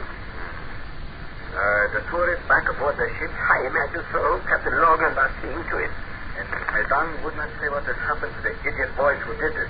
No, but you know the old man, more than likely his daughter and the other one ran off with him of their own accord. All the girls love visitors. Unfortunately, this time it is the head priest's daughter. Excuse me. Hello, Constable Singh. What? No. Where? All right.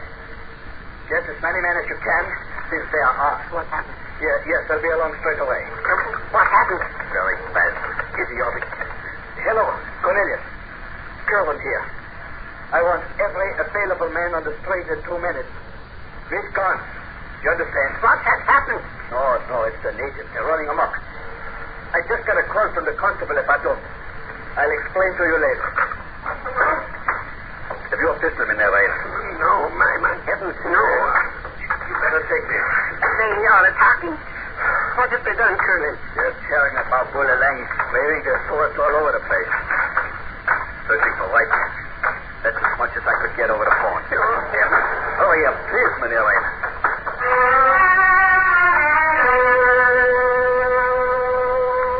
Well, it had happened.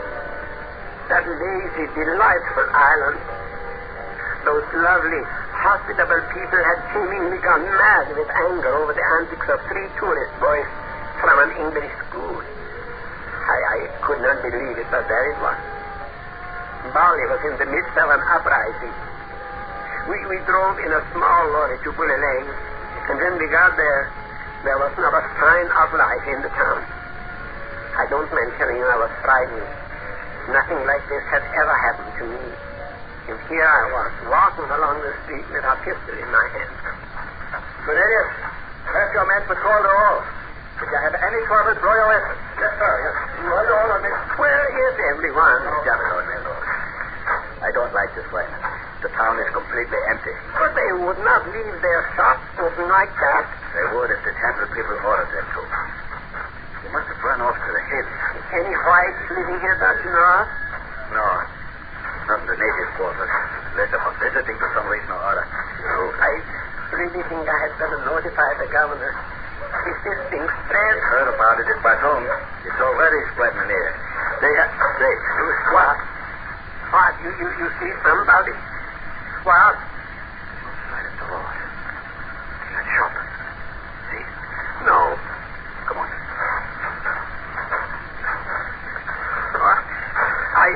nobody. All right. Come out. You in there. Out. I say. English. Oh, jolly good you chaps showing up. I thought you were savages for a moment. These little devils, where did they go? We should like to know that, too. Are you from the ship, sir? Yes, I should jolly well say that I am. It's just bad form, you know. Awfully bad form. Would you mind telling us what happened? Oh, well, actually, I haven't the foggiest. One moment I was examining some rather quaint idols in the shop over there, and then a herd of screaming Balinese roared down the road, gibbering and brandishing perfectly huge swords. I managed to get away and hide. It's not good enough, you know. You Dutch chaps ought to do something about it. Just one moment, please. Is there anyone else with you? With me? No, not at the moment. No. I imagine the other two chaps went back to the boat. You are not by any chance one of the three young men from Lexford College. Oh, marvelous. How on earth did you... Oh, yes, of course. The tie, what? You started all this. Do you realize that? I beg your pardon. I think, okay, who are you? I am the Dutch resident here, Raymond, and this is the chief constable. Mynheer Curling. Oh, well, how do you do? I'm Reginald Mockridge. You are under arrest, Mynheer Mockridge. Arrest? That's impossible. I'm a British subject. You and your friends went into the Temple of Selene today and behaved in a shocking manner. What has become of the native girls? Listen, my dear chap, I haven't the foggiest notion. Not the Do you understand that the whole island is in a state of revolt because of your stupidity? What, yes, If your two friends are found by the natives, they will most certainly be killed. Can you understand that? But actually, it was a little laugh. They're coming back. They must have seen us from the hill. Come on, we've got to get back to the lorry. I say, does this sort of thing happen here all the time? I mean, actually? Not until you arrive, Mynheer. You English seem to have the knack of Too late. They've got around behind us. Look, by Jove. By Jove, there must be hundreds of them. What? I mean, actually. What do you think, Colonel? I don't know. We can't stand them off here. I say, hello, some of your chaps herring us this way. Yeah. They have surrounded the whole town. We fired over their heads, but it didn't stop them. Can't get the lorry. Afraid we'll have to hold out here until help comes. How many rounds of ammunition have you got, Cornelius? Only the regular issue, Mynheer. Yeah, 7 of us, not counting the English. You're getting ready to attack. Yes, quick. Set hot. We'll have to make a run for it. Now.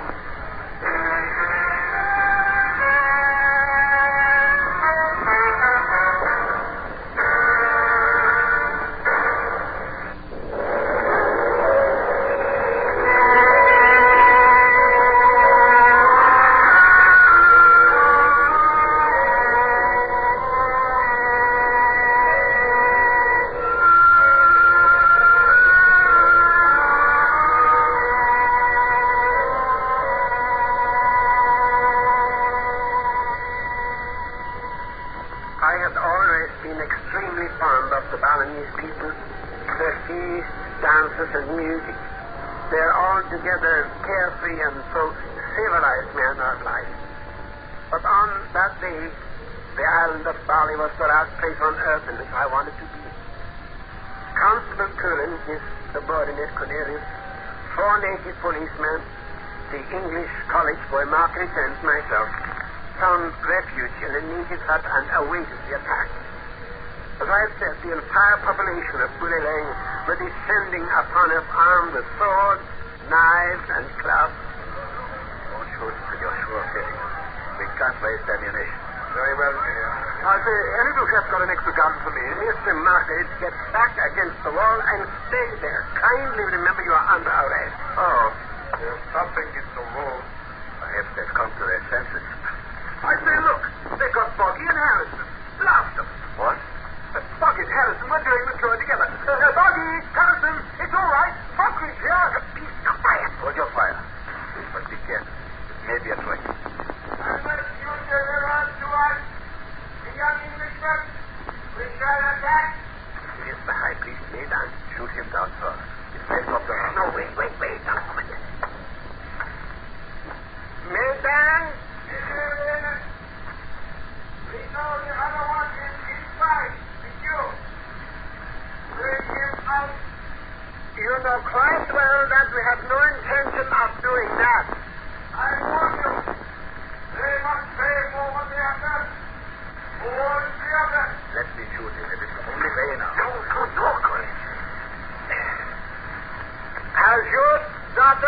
can't, Madman. Or the other woman. I will not discuss these things with you. We want the Englishman. No, not. Glass and double glass. Unless you release those men at once, Madman, it will mean severe penalties for your people. I say again, we shall deal with the Englishmen. No. They must die. Oh, I say. Madman, will you give me 5 minutes to think it over? They will give you 5 minutes. These 2 Englishmen are being taken out of your sight. The manner of their death will be prepared. If you do not decide to give up the other, you will hear his friends as they die. It will not be pleasant.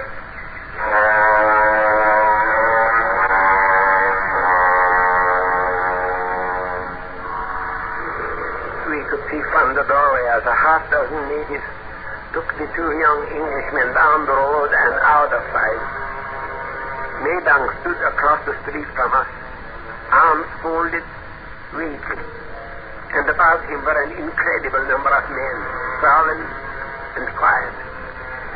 To me, it was as though the whole of the Balinese male population was there, not really caring whether we would agree to give up Mockridge or not. They would be just as happy to kill all of us. I still say shoot Madman now. It may break them off. No. There must be another way. Well, you mean to say that you'll simply sit here and allow their chance to be murdered? Well, I won't. You give me a gun and I'll go on out there. Mr. Mockridge, you are very young and very foolish. You would be cut to pieces in 5 seconds. And your friends would die much more slowly. Oh, really? The governor must have heard by now. Soldiers should be on their way. I am afraid we will all be quite dead by then, Colonel. You know, it is more the matter of Madman's daughter, I think, than the desecration of the temple. He is very proud. If he does not go through with this, he is afraid he will lose face. There is smoke down the road, Mynheer. There, Cornelius. You see? My heavens. They are building a fire. Oh, no, but they wouldn't. I am afraid they would. How much time have we got left? About 3 minutes. I wonder. What? We might be able to do it. The back of the hut. We could break it out. It is very flimsy. Even so. Well, there were only half a dozen Balinese with the 2 boys. If we could get down there before Madman knew we were gone. I say, sir. You, sir, be quiet. They might have more men close by. Or we might not be able to reach them in time. Heaven knows I do not want to do it, Colonel, but I can't see any other way, can you? No. We'll try it. You better stay in the doorway where they can see you, Mynheer. As soon as we've broken through. Cornelius, better take Mockridge and try to get up the Singaraja. At least we can possibly save one of them. I'll see it through here if you don't mind, sir. I do mind, sir. You will do as you are told.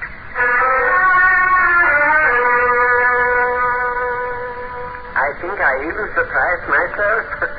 I mean, here was I giving orders as though I was a born military leader. It was extraordinary. And I was completely paralyzed with fear when I thought of what Madman would do to us if we failed. My heavens, I did not want to die, and most certainly not by Eastern methods. It seemed an age before I heard Colonel say that we were ready to go. For Madman's benefit, I had walked up and down in front of the doorway, keeping up a steady stream of aimless conversation. And now I hoped that my disappearance would not be noticed for the last minute or so of our day. Oh, I couldn't. Stay as close as you can to the buildings. I think you'll find it clear behind the town. Then you can make a circle around. Head for Singaraja. Mr. Mockridge, but I have my gun just in case. Good luck. Thank you, sir. I'm sorry. Yes. So am I. Get help as quickly as you can, Cornelius. Yes, sir. Now then, Mynheer, we must be very quiet. Let me go first. Happily. You meant not a sound.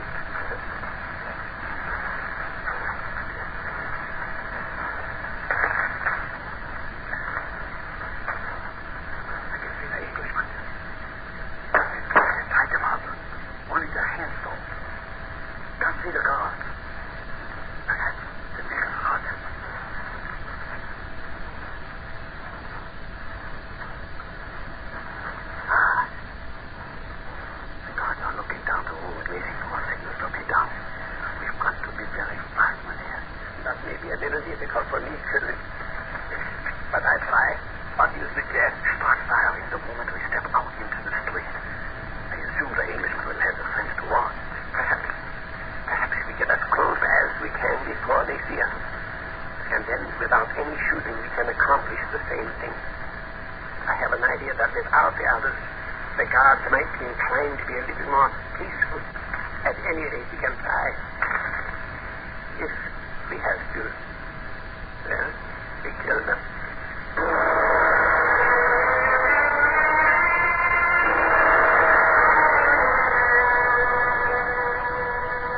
As we moved out from the alleyway behind the bus and the shop, I felt as though my legs were made on lead. The guards had their backs to us. And then, of course, it had to be one of the college boys who gave us away. Harrison, look! Our cat! The Balinese swirled around, and it was quite comical to see their faces as they caught sight of us. They were like children, caught with their hands in the jam pot. And luckily for us, they did not make a sound, simply dropped their swords and dashed off in the opposite direction to where Madman and his warriors were waiting. I took one last look at the stage, the burning fire, and then with all the torment of cowardice and fear at my heels, I ran. We all ran for the hills behind the town and the safety of Singapore.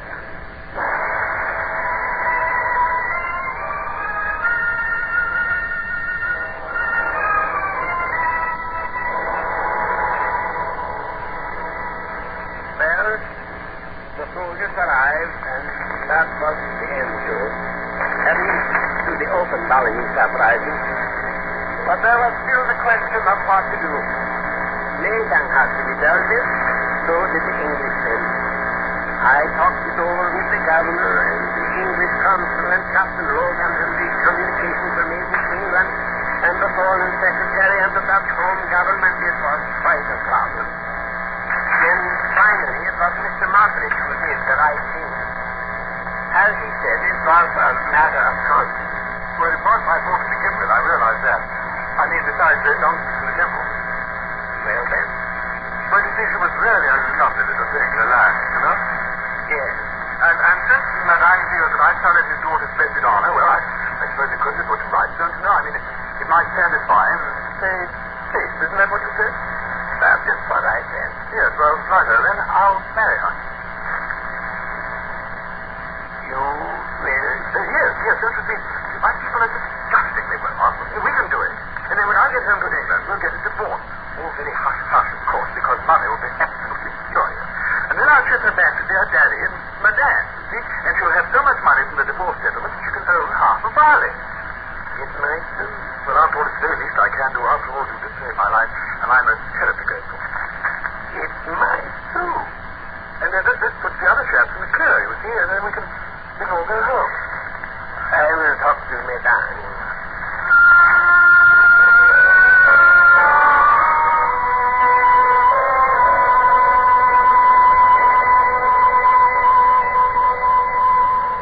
I did. I am to the governor and the British consul, and finally Madman's daughter Lelang. I think she was quite surprised, for she had no idea what it was all about, and I am sure she cared less. That being one of the delights of the Balinese maidens, their ingenuousness. But she agreed to marry Mr. Mottridge if he insisted, which about put an end to the matter.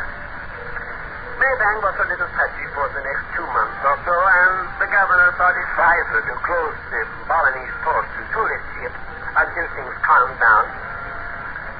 One rather odd thing, though, Madman's daughter never did return to Bali.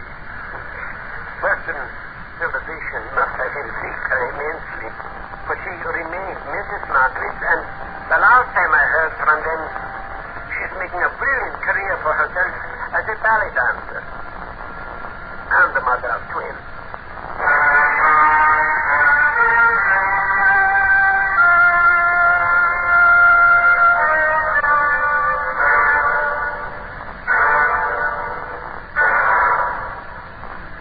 Under the direction of Norman MacDonald, Escape has brought you A Matter of Conscience by Anthony Ellis, starring Parley Bear. Featured in the cast were Ben Wright and Harry Bartell, with Jack Crucian, John Daner, Don Diamond, and Terry Kilburn. Editorial supervision is by John Meston.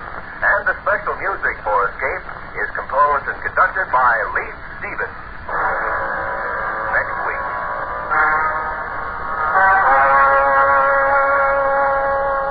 You are staggering across the blazing Sahara, your body charred by the sun, while somewhere ahead of you, lying in wait for you, is a tribe of natives, ready to either make you their king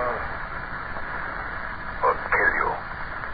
So listen next week when Escape brings you Les Crutchfield's exciting story, The Diary of a Madman.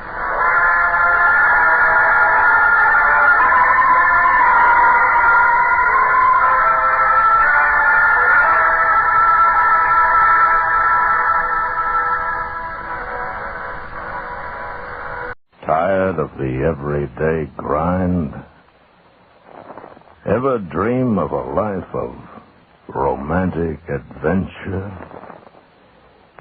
Want to get away from it all?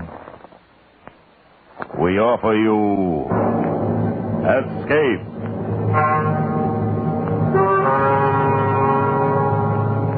Escape, designed to free you from the four walls of today for a half hour of high adventure.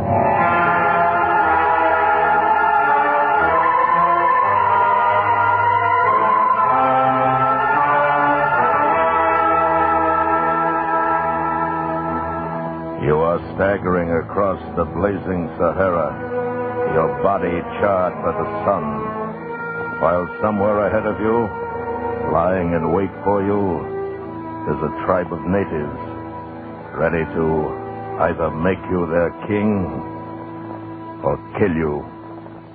Listen now as Escape brings you Les Crutchfield's exciting story, Diary of a Madman.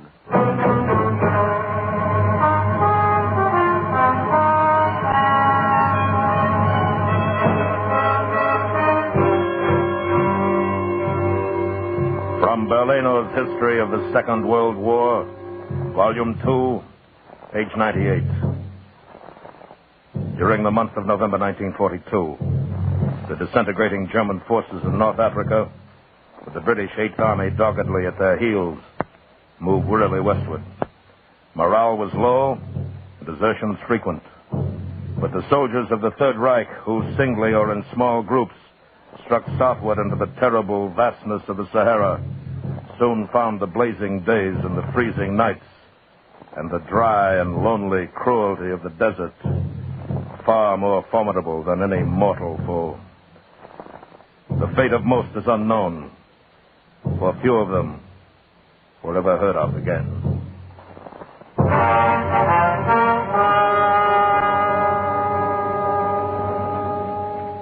North Africa, November 24th, 1942. Today, I begin my diary. The diary of Unteroffizier Hans Brock, German 15th Armored Division. Entry number 1. 9 p.m. A light wind is throwing a haze of dust and fine sand over the bivouac area, and visibility is poor. A perfect night for it. They are waiting for me now, out at the last outpost on our southern flank. I picked them myself. 10 men who fear neither God nor devils. Desperate men who stand ready to gamble with death for a chance at an empire.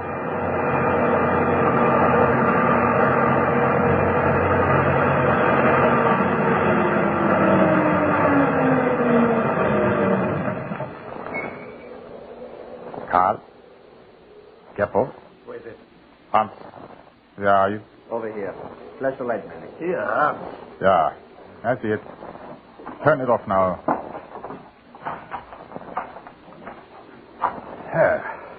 Are we all here? Yeah. No one missing? We are all here, Hans. Then let us not waste time. There's a lot to be done before morning. Oh. All right, you men. All of you know the general plan, and all of you have agreed to it. What remains now are the details and the final decision. What's the details first, Hans? What equipment? Supplies? Arms? Our transportation you saw in the flashlight, a D7 half-track with sand tires, overhauled this morning in excellent condition. Good choice. It's light and fast. I have 450 liters of gasoline, 200 liters of water. more than sufficient. We'll reach Tel Amil Oasis in less than 3 days.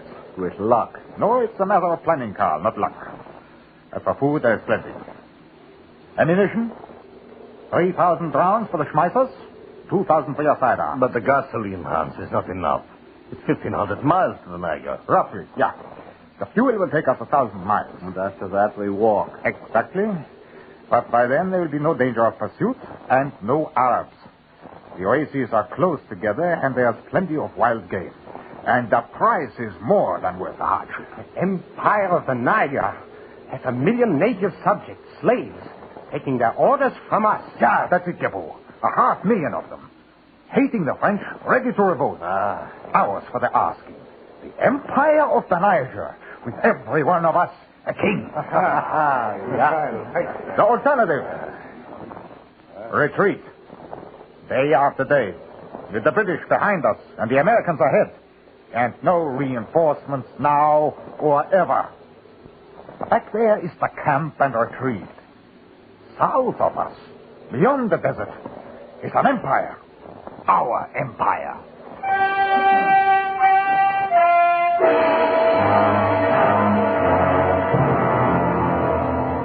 4 p.m., November 25th. The heat is terrific. We are lying in the hollow between 2 sand dunes, with a camouflage net covering the truck. Until we are farther south, we dare travel only at night. 4 German scout planes have passed over during the day. The Luftwaffe has orders to strafe any deserters sighted. But fortunately, the breeze continues, and our tracks are covered by drifting sand. Morale of the men is good. Prospects, excellent. Just now, they are making ready for the night's run. All loaded, Hans. Ready when you are. Right with you, Carl. Think we'll reach the Tel Amil Oasis before morning? Yeah, unless they run into too much drifting sand. There's 2 of them! Belly up the ground! Quick! Sounds like seeing us down. Get down!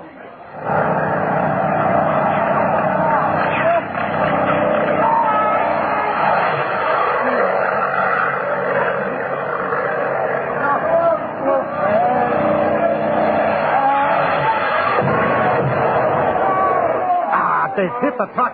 Come on, Carl. We have got to save some of that water, if nothing else. Stay back, Hans! The firemen take off another gas tank! Got to take a chance. We need water. Give me a hand. Huh. Who was killed, Geppo? Everyone, I think, except me and Manny. They were all on the truck. Here's one page. Take it quick. All right. I've got to check here, Hans. Manny's got one. Yeah. You better get away before that other gas run goes. Yeah, the fire's all around it. Come on. Yeah. 4 of us left. 4 other left. 7 of us dead.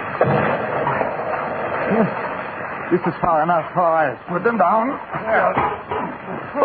Those were German planes. They may come back, Hans. Why? They did a good job. Greetings from the fatherland. Too bad we couldn't get the food off the truck. Some of it was blown clear. I saw 2 cartons over there in the sand. And we have 36 liters of water. That should be enough. Enough for what, Hans? To take us to Tel Amil Oasis. What else? But, Hans, that's only the beginning. Somehow I didn't think the desert was so empty. So? Well, it is not empty behind us, Manny. It's full of firing squads.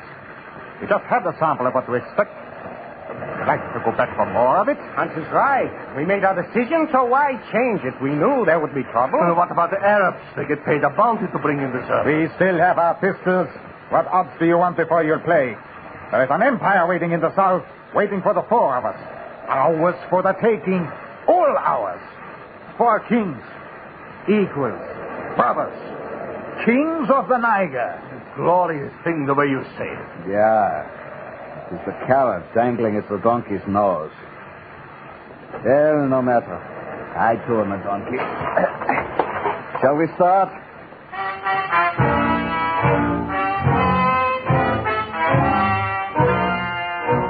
A.M., November 30th. Made camp. No danger now from planes, but it's too hot to travel during the day. Also, more danger from roving bands of Arabs in daylight. Morale is bad. Carl is the worst. Always cynical, tongue-in-cheek. I should not have picked him. The other 2 can be led.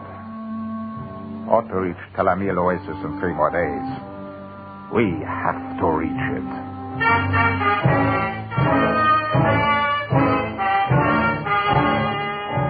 a.m., December the 3rd.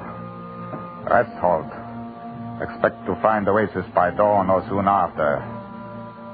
Gippo acting strangely. His nerve is gone. Carl does not change and may prove the strongest of the three in the long run. Though he doesn't believe in anything, he doesn't fear anything.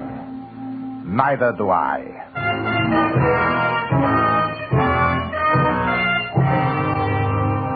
8:20 a.m. We found the Oasis. Look! Water! Trees and water! Trees to hide us from the sun! Trees? My empire! Tree! Oh, no. Hans? No, there's no water! It's dry! Huh? Sometimes it's below the sand. You have to dig for it. Here. All we have to do is dig down. It's no use, Hans. Somebody has dug down. There are holes all over here. 6 and 8 feet deep. Dry. Bone dry. You said there would be water, Hans. Trees and shade. The trees are dead. And there is no water, Hans. Therefore, stop it. All right. There is no water. That's that. We'll have to reduce drinking rations, of course. It will take us a week to reach Avil Mak, the next oasis. A week and a half, Hans. It's the best. And if it too is dry, then what? It's the end. I will go no farther, Hans. You lied to us, promised us water, blinded us with your dream of fire. We still have water. We still have food. We will go on. Hans, among brothers and equals, I think all should have a voice in the decision. So, very well, speak up then. What is it you want? Let's turn back and take our chances. We could rejoin some other unit. They wouldn't shoot us. Better yet, we could look for the British columns and give ourselves up. It's better than dying in the desert. And you, Carl? I'm inclined to go along with them, Hans. It was a good idea, but it didn't work. I see. Very well. Hans, what are you going to do? Hans, you can't drive us across the Sahara at the point of a gun. I don't intend to. I am removing the clip, dropping it on the ground, and returning the gun to my holster. Now, if any one of you attempts to turn back north, I will kill him. At the moment, I am unarmed, so if you wish to give up and go back, you'd better shoot me now. All of you have guns? What are you waiting for? We wouldn't do that, Hans. Shoot it on cold blood. I will shoot you, Manny, if you try to turn back. Well? You devil. You know we can't do it. Will I give him the chance, though? All right. Time is up. That was quite a gamble, Hans. Yeah. Why not? There's an empire at stake. All right now, let's march.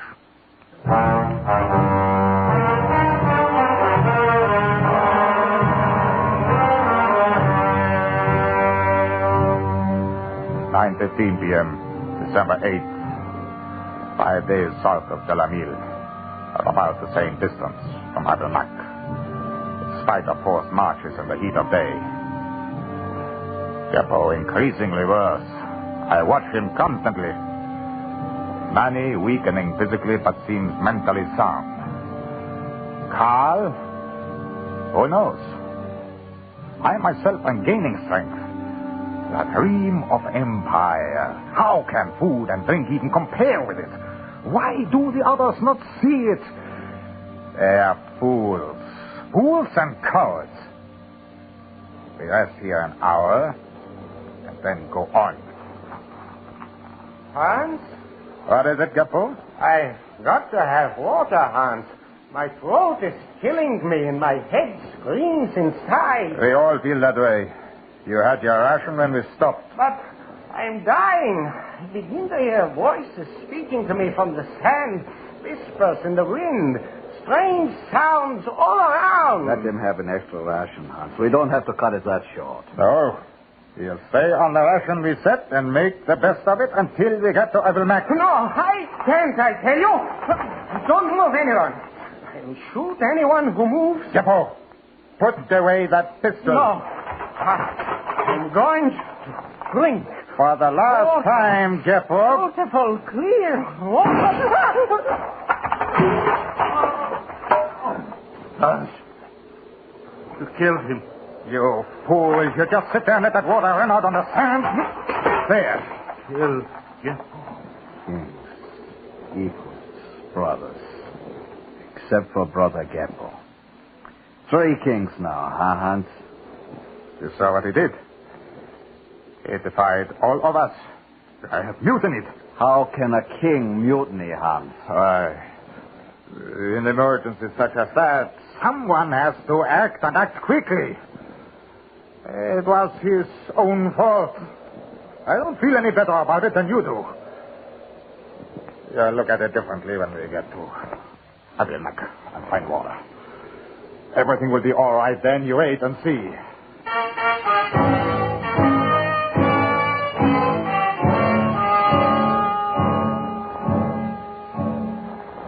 2:45 p.m., December 16th.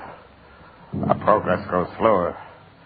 Day or night, we stop now only when we drop exhausted.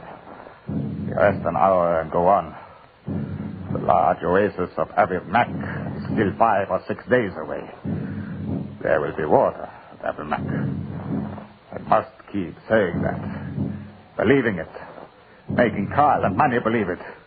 It is only the strength of my dream that drives them on. How to make kings from such material. A problem indeed. 3 p.m. Time to go on.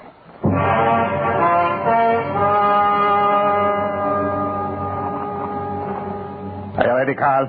Any time. Manny? Hans, I have to rest a little while longer. We have been here half an hour, Manny.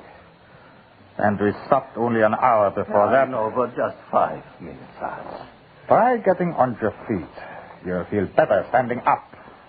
I don't know. Here, Manny, I'll give you a hand. Yeah. There you are.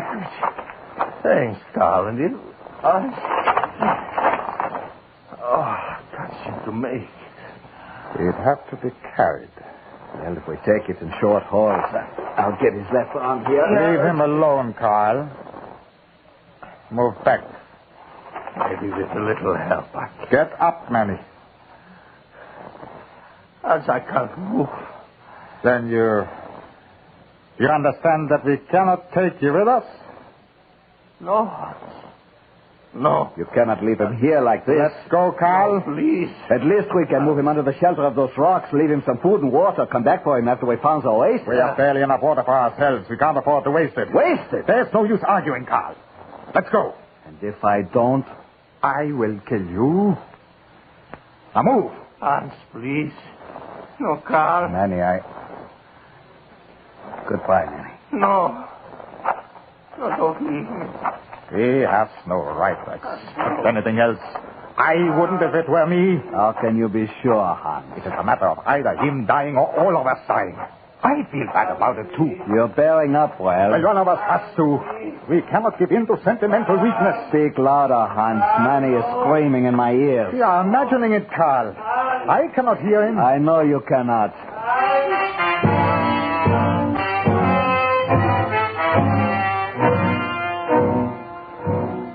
p.m., December 19th. Today has been the most terrible of all. There was no wind, and the sun flamed with a fury impossible to describe. Our minds play strange tricks. Around noon, I seemed to hear Manny's voice calling behind us. We have 1.5 liters of water. No food.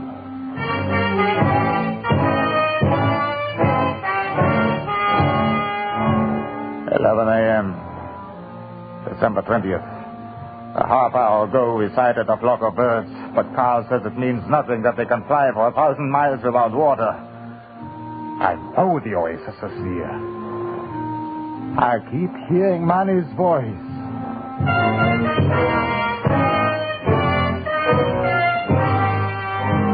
7:10 p.m., December 21st.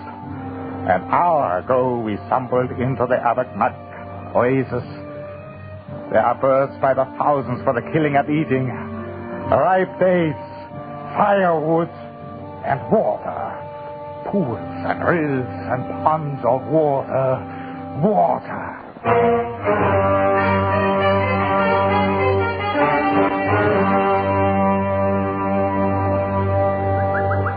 I must have eaten a dozen of them. What kind of birds are they, Carl? I do not know, partridge, desert quail of some kind. What difference does it make? Well, I suppose I only wondered. Yeah, it's quiet moonlight. Yeah. And water, all the water anyone could want. Yeah. Enough even for Manny and Geppo. You keep hearing Manny's voice, don't you? Of course not. What makes you think that? Because I keep hearing it, and I have less reason than you.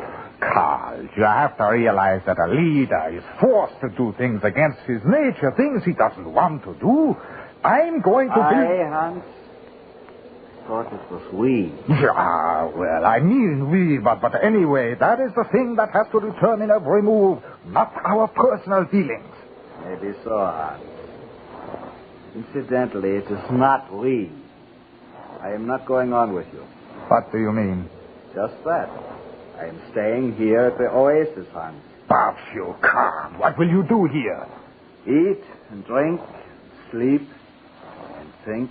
But there is an empire waiting for us. You are completely insane. No, Hans. You are.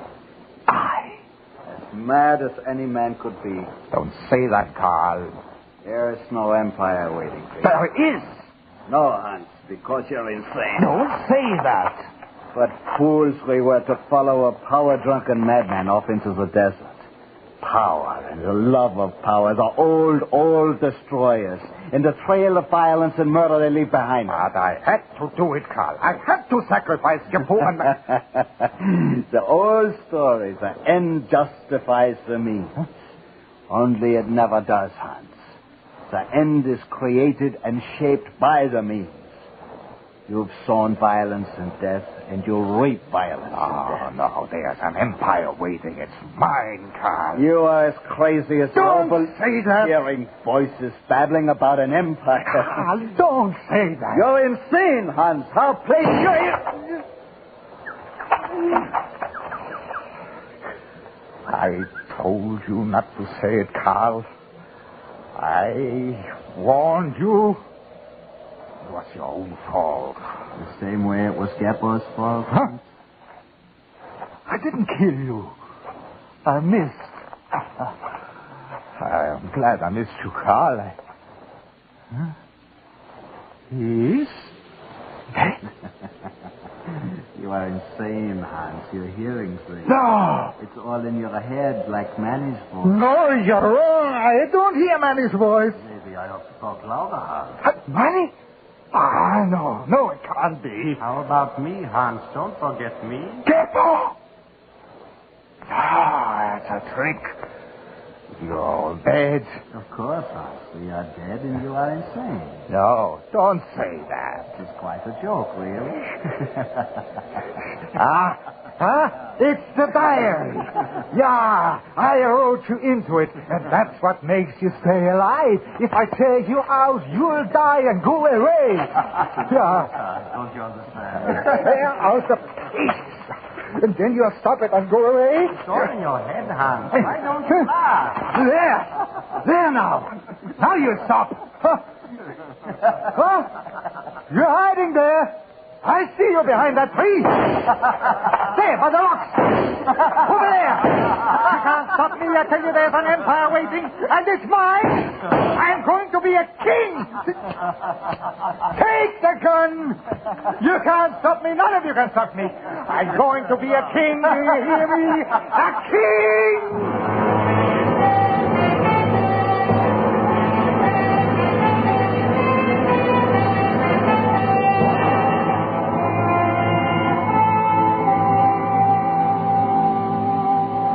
I've seen some strange things come out of the desert, Colonel Boucher, but never one so strange as this. Huh? Here, let me have the glasses. man, I think. One can hardly be sure. Yes, it is a man, dressed in rags, burned black by the sun, stumbling and staggering. Now, what could bring such a one to the Niger? And from where, sir? There's nothing behind him but 1,500 miles of desert. We will ride out and meet this remarkable traveler. Yes, sir.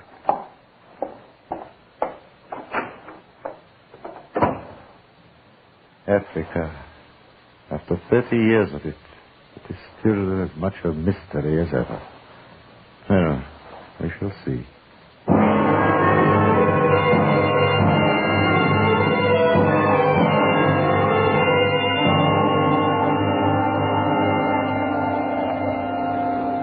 His skin, blistered to shreds, and yet he lives. Life clings to shreds in Africa.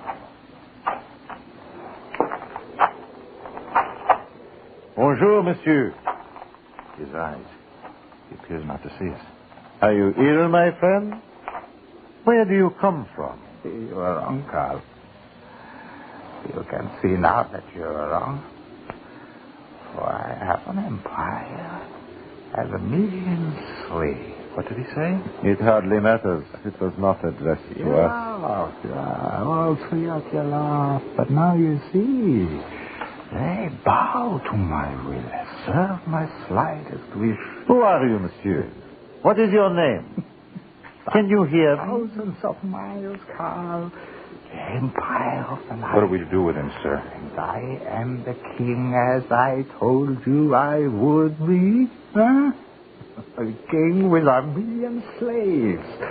What do you say now, Carl? Huh? Take him to the fort. Protective confinement. Make the usual report. You laughed. All of you laughed. You called me insane. But how shall I refer to him in the report? But I showed you, all of you. Who is he? I won. I am a king. You heard him? He's a king. The king of the empire of the Niger. Eh bien, take the king away.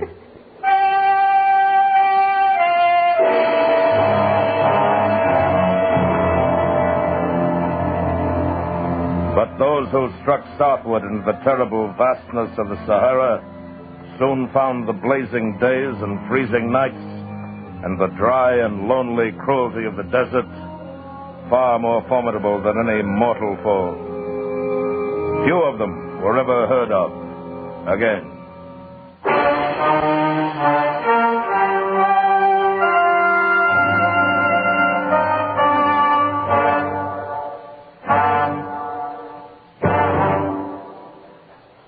Under the direction of Norman MacDonald, Escape has brought you Diary of a Madman by Les Crutchfield, starring Ben Wright. Featured in the cast were Harry Bartell, Lawrence Dobkin, Paul Richards, Edgar Barrier, and Barney Phillips. Editorial supervision is by John Meston, and the special music for Escape is composed and conducted by Leith Stevens. Next week.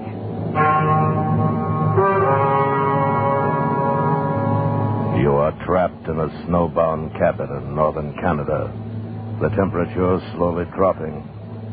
While across the table from you, his eyes staring at you, is your only companion, a madman, waiting for his chance to kill you. So listen next week when Escape brings you Anthony Ellis's terrifying story, A Study in Wax.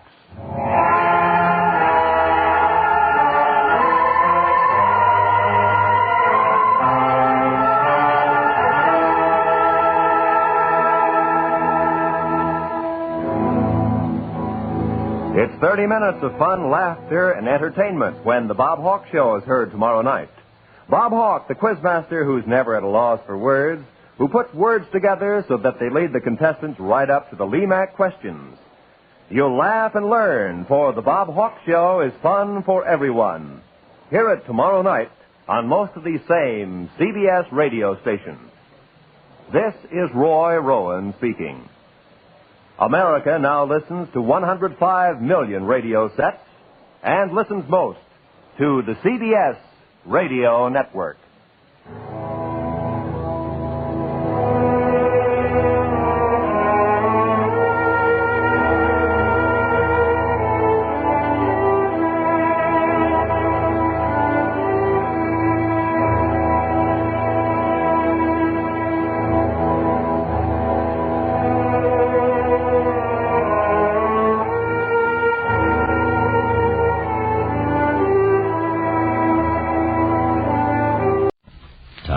the everyday grind?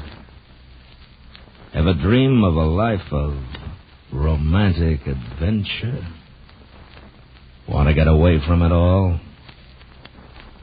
We offer you Escape. Escape, designed to free you from the four walls of today for a half hour of high adventure.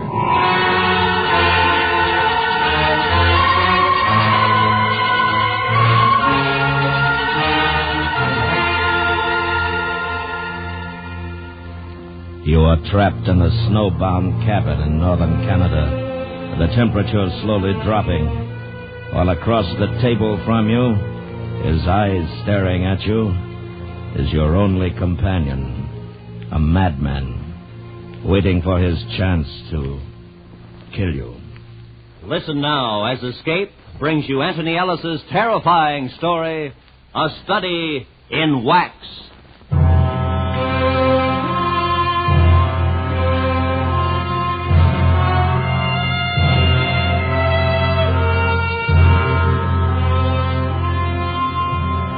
It was late October when the radio shack burned down. We never did decide whose fault it was. Maybe Cabell with his cigarettes, or maybe me. Anyway, I guess the whole thing began when we lost the phone transmitter and receiver. Cabell and I had been sent up to the Northwest Territory by the Canadian Geodetic Survey people. It was a long job, and the biggest part of it was the loneliness. I remember what Cabell said as we watched the government supply boat steaming off. It's going to be a long winter. Yeah. Hope they don't run into any trouble on the way back. That ice is closing in fast. Yeah. Well, so long, fellas. See you next spring. It's getting cold. It feels like snow. Probably get some tonight. Yeah. Well, we might as well get the rest of the stuff unpacked, huh? All right. It's kind of lonely with them gone, you know? Yeah. I guess it's the quiet. You better get used to it. Oh, I will. It's funny that after spending most of your life in cities, I suppose you feel this kind of thing more. There's an awful lot of nothing out there. You need a drink. Come on. It wasn't that Cabell was moody or anything like that. I think he wasn't used to being out of touch with people and things he was accustomed to in the cities. I was the opposite.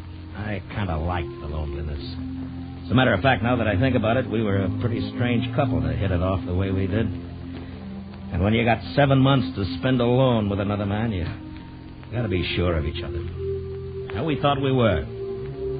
Until after the radio was gone. That day it burned, we stood in the snow watching the embers glowing and wisps of smoke rising into the cold sky. Well, it's gone. Well, we still got the code center, just in case. Yeah, I know, but I'm going to miss the programs and the music. I tell you, we could send a message to the base, if you like. Ask him to fly out another Oh, receiver. no. You know old McLeod. He'd boil. Waste of money, probably take it out of our pay. No, we'll do without it. That's all right with me. You're a hearty soul. I don't think you'd mind if you had to stay here alone for 7 months, you know? It'd be dull. I wouldn't have anybody to beat at chess. Well, I think we better use the theodolites tomorrow. Get to work on that western section over the range. Triangulation, huh? Oh, Jack. Yeah, what? If it was my cigarette that burned down the shack, I'm sorry. Forget it. I may have done it myself. Forget it.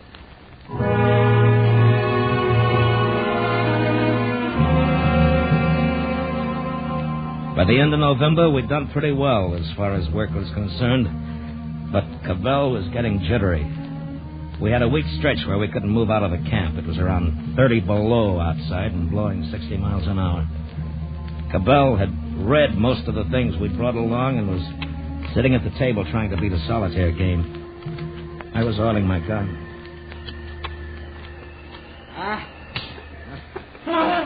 Odds are against you every time. Oh, I know it. Oh, I wish this weather would ease off. It will. Hey, I got an idea. What? What do you say we open our Christmas presents tonight? Our Christmas? Yeah.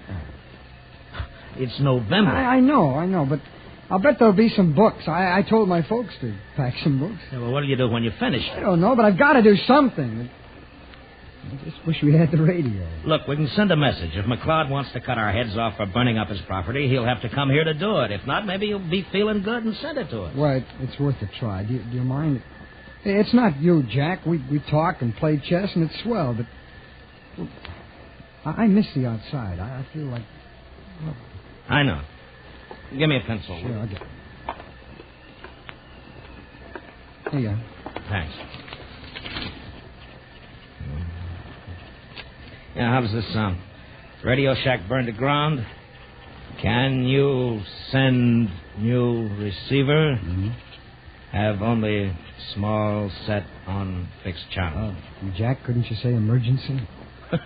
No, that'd go over big with McLeod. We miss Canadian and U.S. mystery shows, must continue to hear them in order to keep up our work. Leave it as it is. Switch on the generator, will you? Sure. It's kind of stuffy in here, isn't it? I was thinking it was cold. Old woman. Well, here we go. McLeod's gonna love this.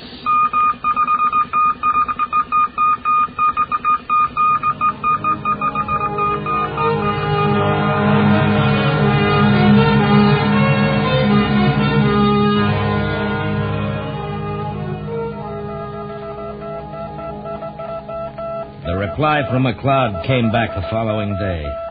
It was long, involved, and said what could have been said in one word. No. Our chief was a very careful man and believed in others following his example. Therefore, if our radio was gone, it was our fault, and the next time we should be more careful. And that was that. The weather let up a bit, and we got some work done. It was still terribly cold, but it didn't bother us now that the wind was gone. I noticed that Cabell was much quieter after our request for the radio had been turned down. I began to get a feeling as though he blamed me for it. So, a week before Christmas, we'd just finished supper, and I said, Larry, about those Christmas presents... What about them? What do you say we open them, huh? Well, I thought you didn't want to until Christmas. Well, I changed my mind. No? What's the matter? You trying to be nice to me? I can take this as well as you can, you know. I don't need you feeling sorry for me. Oh, I'm not sorry. I don't give a good stink one way or the other. I'm just saying if you want to open the packages now, it's all right with me. They're yours. It's not my business.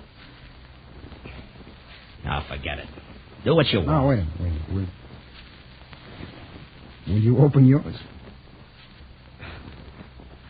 Sure. Okay.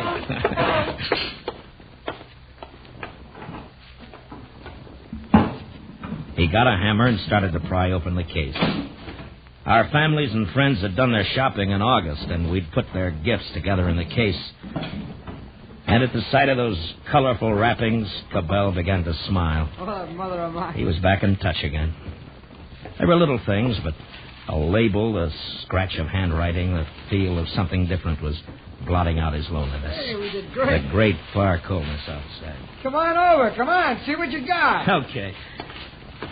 It doesn't feel like books. They wouldn't pack them like this, would they? No, they might.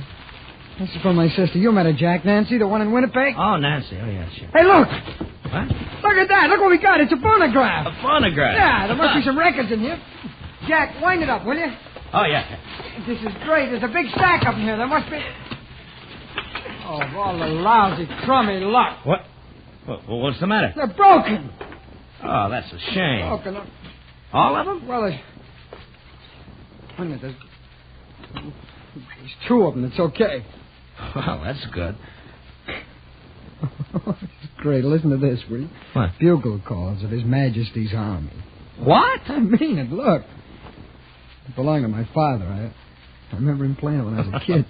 Well, what's the other one? Let's see. Oh, it's the Age of Gold, Shostakovich. It's one of my favorites. No Benny Goodman or anything like that, huh? No. That's right. I forgot you. You don't much like this long hair music, do you? Oh, not much, but it's okay. Come on, let's take a listen to that bugle call thing. That ought to be something.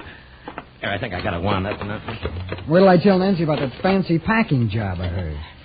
The following bugle sounds are the authorized calls to be used in His Majesty's service. The Tsar, The child. Oh, this brings back memories. The alarm. You know, we could have used this one when the shack burned down.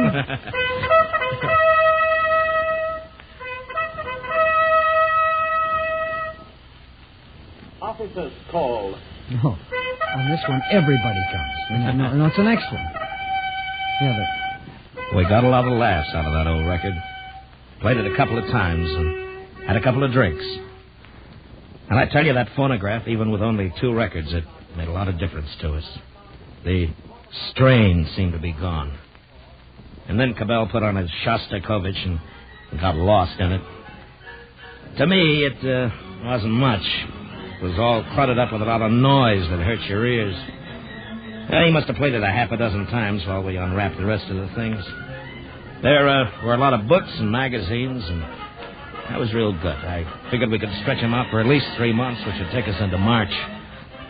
But by the next day, the weather turned bad. A blizzard came down. We stayed inside until the day after Christmas. And Cabell, he was like a kid. He smoked cigars, drank brandy, listened to his record, and read. And in 10 days, he'd read every single thing. And then he had nothing to do but listen to his record.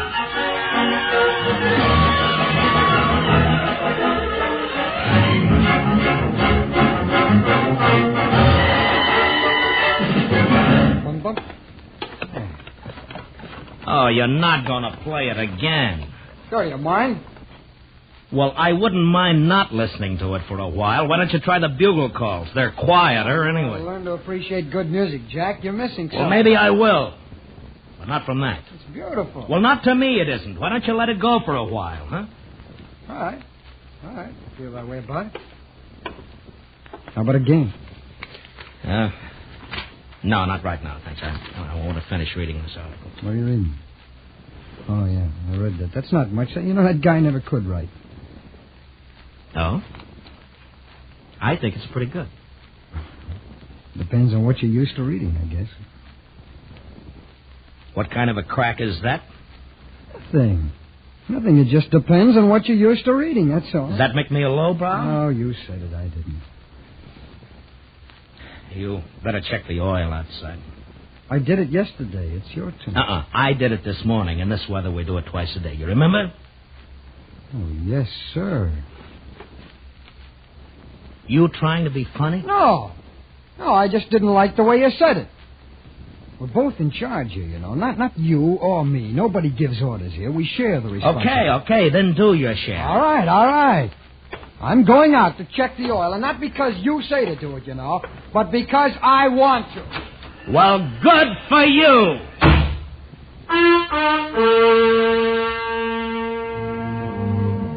But I think of it now, we sounded like a couple of kids.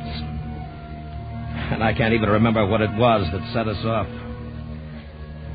But I'll never forget what happened because of that day. You don't easily forget a thing like death.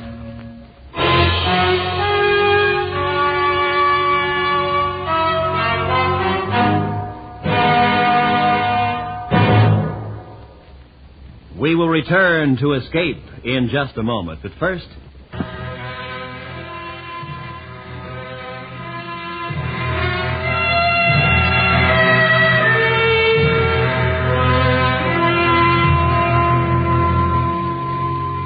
Cabell and I didn't talk to each other for the next few days.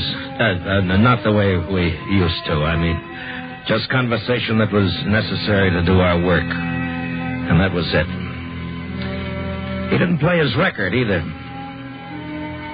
New Year's Eve day, we got a couple of messages through in code from our families.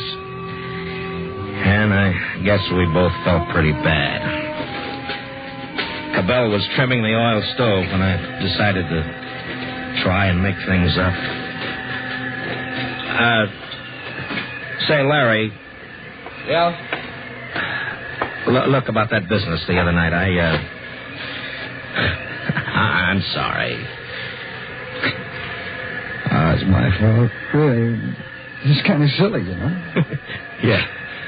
You know, it's probably just as well that we had the bust up then.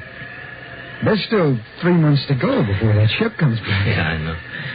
And thanks for not playing that record. It's okay. Oh, I wish that we would stop. It gets on my nerves. You know something? I got something that's good for that.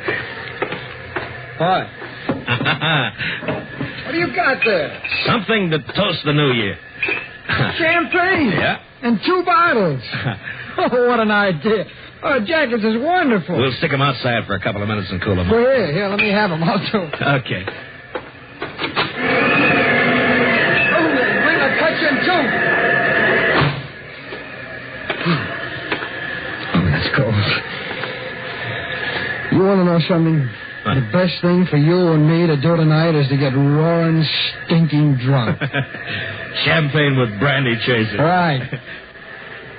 Happy New Year, Larry. Same to you, Jack. And we got drunk. We got red-eyed drunk. And we talked about women and ourselves and our dreams. And it was sloppy and it was great. The kind of a haze you get when it doesn't matter and you're feeling good about everything. And it was fine. Until Cabell decided it was time to hear some music. I didn't mean to. Jack, I want you to really listen to this. Now, I mean, really listen. This Shostakovich, he makes them all look sick with this thing. Now, I want you to really listen. I don't want to hear that thing. Don't. No, I don't want to give hear it it. a chance. Just listen. But I don't like it, Larry. Well, now, listen. I'm going to explain it. Listen to what he does with the rhythm. That's great music, friend. That's really great. That's not music. It's a lot of noise. It's a noise. Jack, shut up, will you? You're not listening. Don't tell me to shut up. You know, you just don't understand good music. That's the matter with you. I understand it. I don't want to listen to it. Well, I want to hear it. Now, Jack, don't take that off.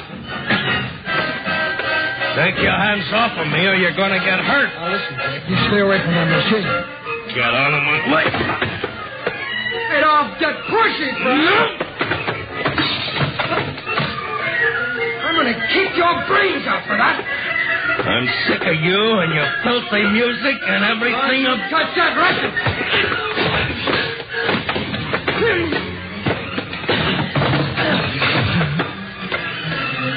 Now take a good listen. Because you're not going to hear it anymore, this thing. Not as long as I'm here.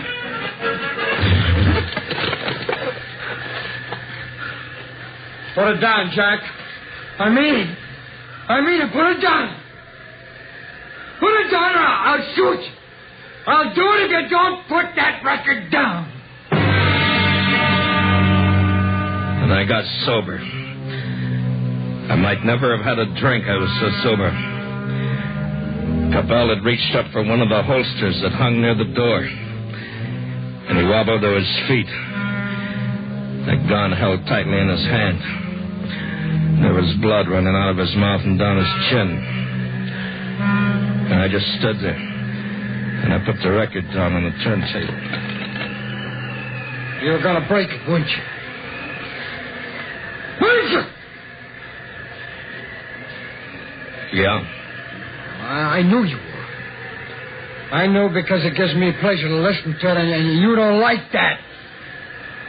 Well, listen, I want to listen to it, and you don't, so you get outside. Oh, Larry, you... Go on! I'll kill you if you don't. Now get outside. Larry, you're crazy. It's 40 below out there. I'll freeze. That'll do you real good. Now, you go on, Jack. You get outside. All right, but let me get my things. No! Larry, listen to me. You're drunk. You don't know what you're doing. You open that door. Open it! Now go on out!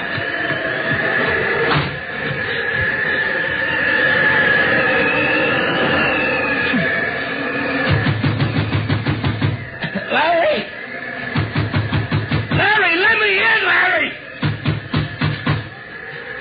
Larry, you hear me? Let me in, Larry! And in outside, I thought I heard the music again. He was crazy. Crazy drunk. I went around to the back trying to get away from the wind, but it wasn't any good. There wasn't anywhere to get away from it.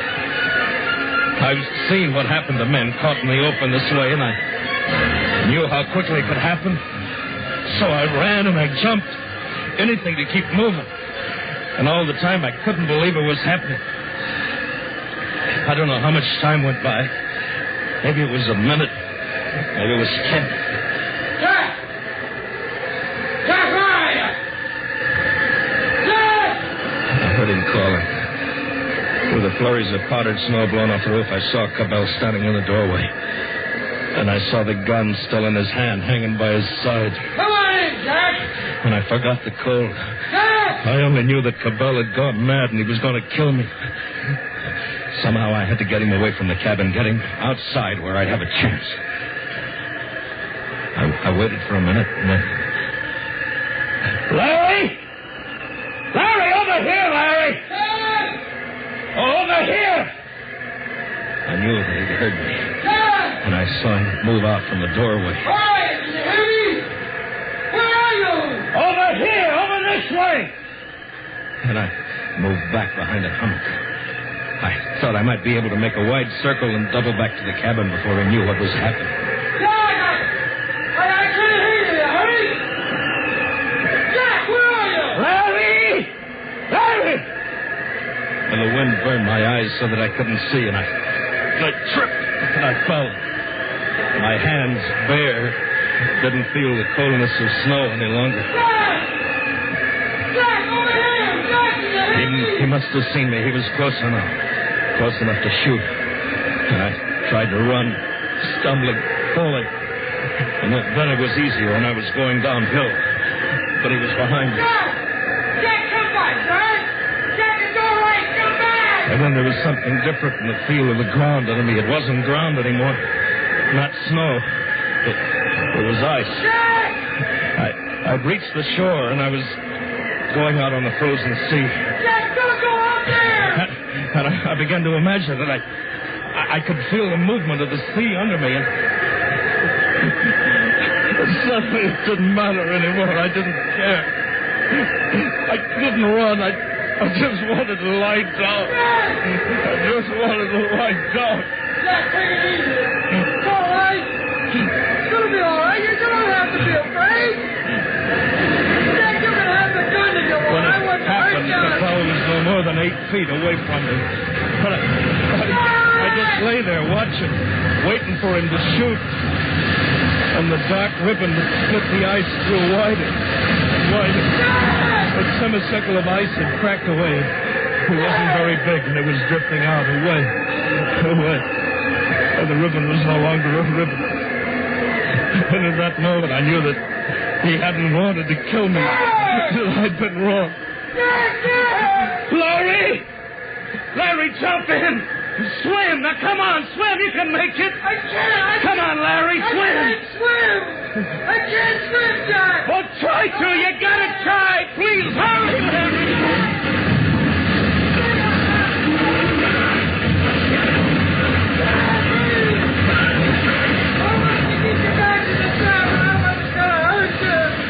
He moved away faster after that. Then I couldn't see him anymore. He was lost in the blackness. But I could hear him. Oh, Lord, I could hear him.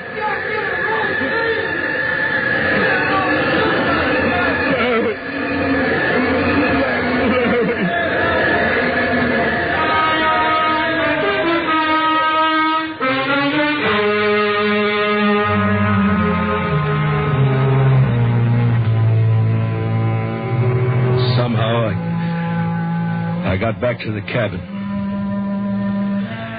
And I remember getting the transmitter switched on, sending the message through. Then I got a flashlight and my furs on. I don't know how long I was down there on the ice, shouting, looking. But I knew he was gone. I'd never see him again. And in the gray morning, the planes came. And for 2 days they searched until the weather forced them back. And that was all. They flew me back to the hospital. Maybe I'll lose my hands, maybe not. Not sure yet. Well, it doesn't matter anyway.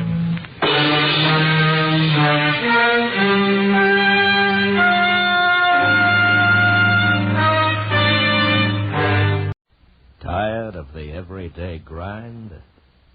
Ever dream of a life of romantic adventure? Want to get away from it all? We offer you Escape. Escape, designed to free you from the four walls of today for a half hour of high adventure.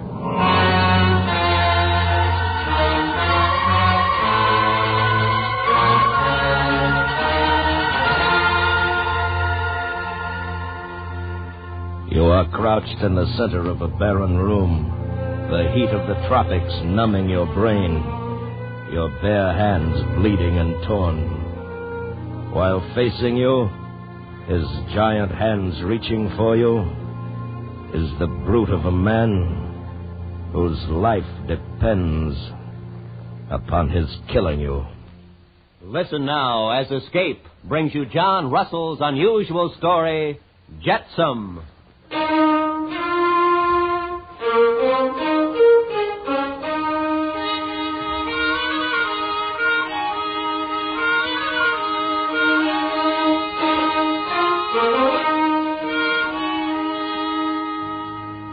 The pub known as the Crown and Anchor was much like any of its fellow establishments along the Sydney waterfront. It was noisy and ill-lit and always crowded with a clientele that worked hard at being boisterously happy. The liquor was cheap and potent and quickly available. At the Crown and Anchor, there was a little something for everyone. New acquaintances, male or female, old friends to be met, and, of course, arguments. Those wonderful, time-consuming, liquor-bred arguments. What was that again? I said and I say again, you bloody English think you won the war yourself. Well, that's a filthy thing to say. Or maybe you won it yourself in your pretty little skipper. Well, at least I didn't spend my time mucking about in the desert with Montgomery. No, you don't. You big lumbering...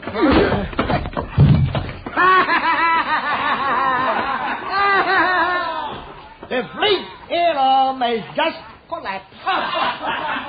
Here, give me a hand, Alf. We'll chuck him out the street.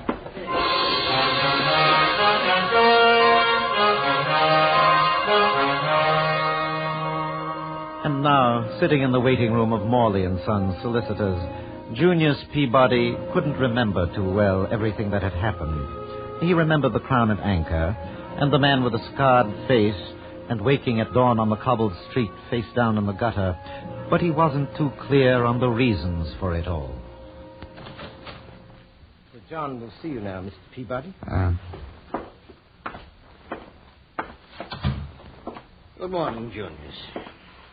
Sit down. I'm sorry about not keeping our appointment the other day, Sir John. It was almost 2 weeks ago, Junius. Yes, I'm sorry, sir. I wanted to see you because I've had another cable from your father. Yes, sir? Sent along a letter of credit, drawn in the amount of £50. From what he says in the cable, I don't think he expects you to come back to England. But the last time I wrote, I said I'd be home. I said I'd work for him there. Yes, I don't think that's of much interest to your father anymore. Would you care to see the cable? No. No, thank you. Now, he also has instructed me to advance you no more money under any consideration. So I'm not to be a remittance man after all. Junius, do you have any plans? I have no plans. Well, what about your commission? Who can use a 35-year-old flyer, one that can't even hold a rum glass steady? Yes, and that's something else, Junius. This drinking of yours. This is going to be a lecture, Sir John? Well, in a sense, yes. Now, ever since the war, you've done your best to become an alcoholic. Why? Why does anyone drink? Well, may I tell you why I think you do? The war. You're still fighting it. Still in a Singapore prisoner of war camp. Well, you were a good officer and a good pilot, I'm told. You could have gone on if you'd let yourself. Why can't you forget what's behind you? Forget what you went through. Others have. This is a lecture, isn't it? Well, you came to Australia at the war's end. You've done a lick of work since. Now, really... You lived as well as you could on the money your father sent out here. You've held only one position in all that time, and that you managed to keep for just 3 weeks. I was out sick. In a hospital. Oh, you were dead drunk in a back street house. I was out sick. Call it what you want. But don't use the war as an excuse for your own shortcomings. Oh, it must be very fine to be successful and smug and righteous. Now, Junius, listen to me. No, I won't. I'm sick to teeth of men like you and my father. Preaching, moralizing. I'm tired of the lot of you. Now, if you'll be good enough to give me that letter of credit, I will get out of your office. Now, you're talking like a child. The letter, please. Yeah? Junius, where are you going? For as long as my money holds out, Sir John, I shall be at the noisiest, filthiest, and most enjoyable bar in Sydney.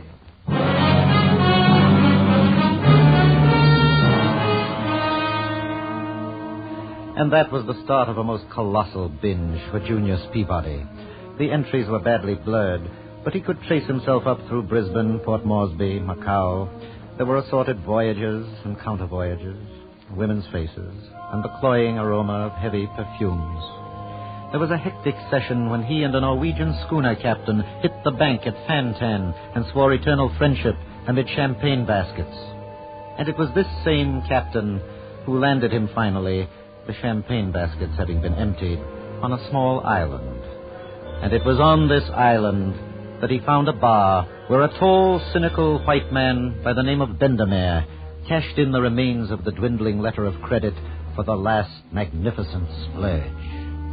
And now, weeks after leaving Sydney, Junius awoke on the wide sandy beach, watching the dawn spread over the butternut sea. Hello.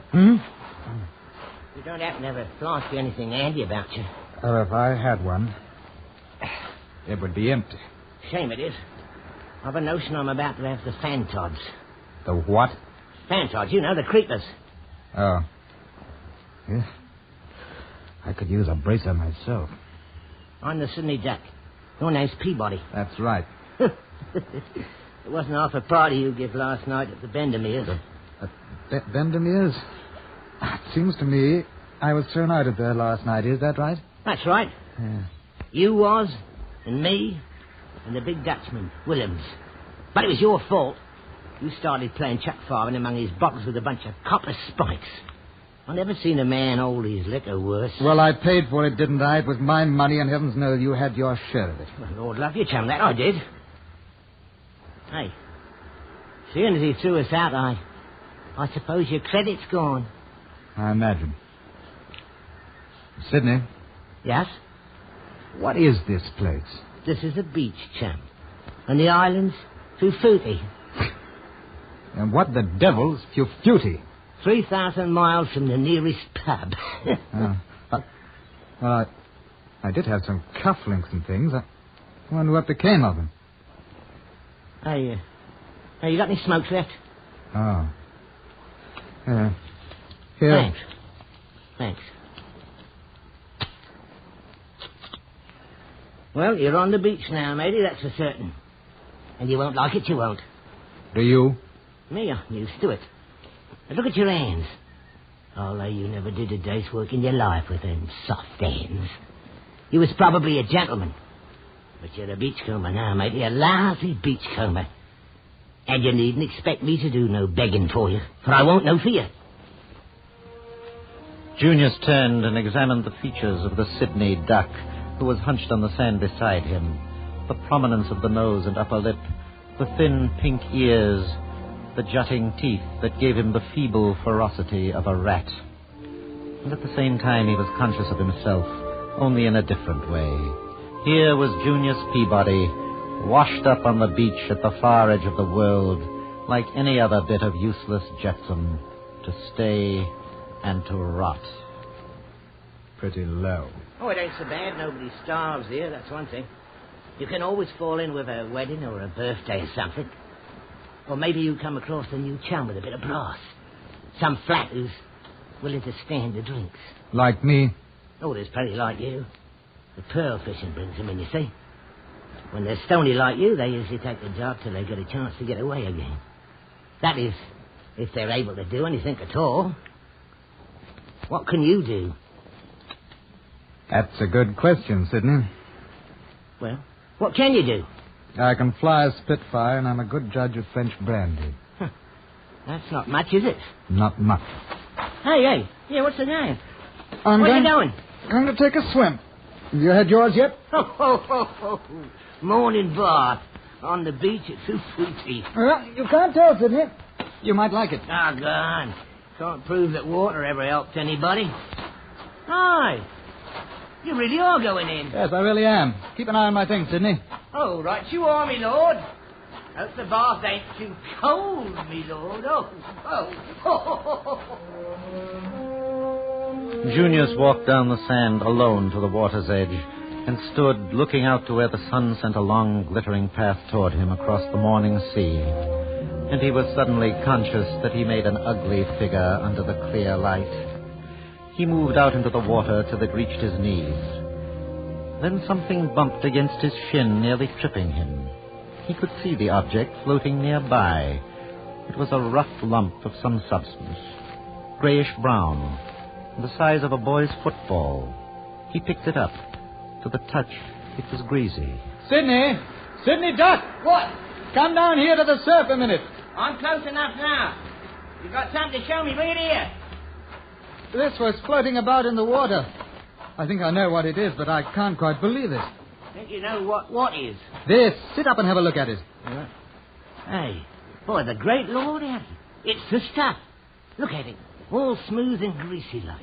Oh, we ain't struck it rich nor nothing. Oh, no, not much. But shouldn't there be an odor, a perfume? That comes later when it's not so fresh, and anybody else would know it. Hey, what could this be but ambergris, worth nearly £2 an ounce, right here on Fufuti. Here, let me take a feel of it. £2 an ounce. Ambergris is right as rain, and there must be 8-10 pounds there, and half of it's mine. What? I say half of that's mine. Ain't I been paddling along with you? Wasn't I here? It's a fair divvy. I want me off. You're half. Nothing small about you, is there? No, my lad. This is my insurance of this island. I'll give you whatever I don't need. Oh, no, Mr. Peabody. You wouldn't forget an old friend who came to your side when you was on the beach, would you? Why, you dirty old windbag. You just be happy if you get anything. Mr. Peabody, I know a gentleman like you who'll do the right thing. Yes, well, don't you worry, Sidney. You just... Now, lie cozy, Mr. Peabody. It's a real shame to see a gentleman like you lying all stretched out in the sand. But since you're there, I'll just relieve you of this insurance of yours. And now, I bid you a respectful good day, Mr. Peabody.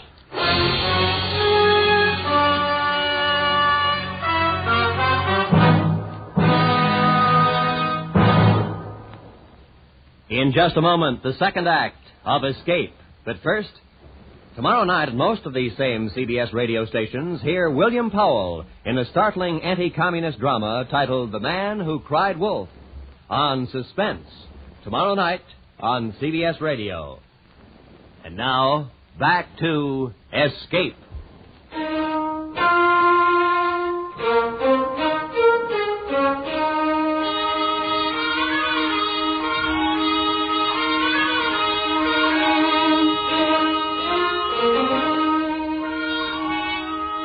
Why Junius Peabody hadn't been killed by the Sydney Duck's blow at the base of his skull was hard to understand.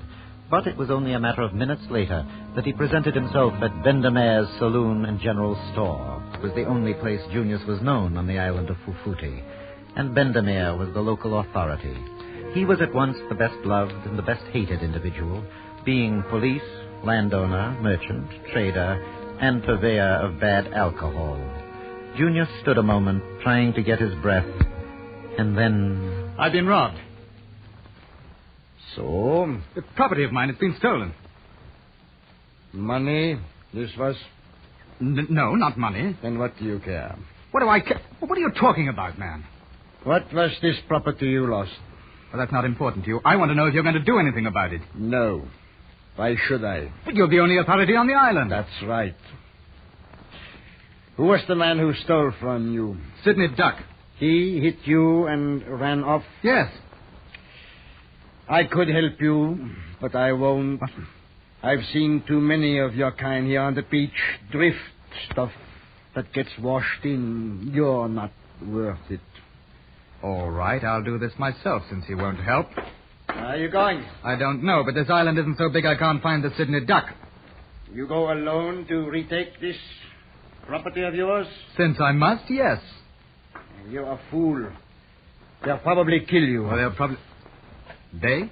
Those that live at Tenbow Head, that's where the Sidney Duck will be now. That's where they all go when they must hide because of some minor lawlessness. The Sidney Duck has something of mine, and I'm going to get it back. And when I do, I'll be in to see you to talk business. I still think you're a fool. Bendemeer, last night you cashed in the last of my letter of credit. That's right. You were glad enough to help me then. You had money. That's the only drive you have? Money? It's the biggest. But let me tell you more. I don't mind helping a man who is worth something. A man who wants to help himself, but you... I know you're kind. You're filled with rum and useless. You're Jetsam. You always will be. You're very sure, aren't you? I know you're kind. Pitying yourself, thinking no one understands you or your problems, so you swill in rum in order to hide. You always will. I'm going out to Tenbow Head, and I'll be back. I'll give you a drink if you get back.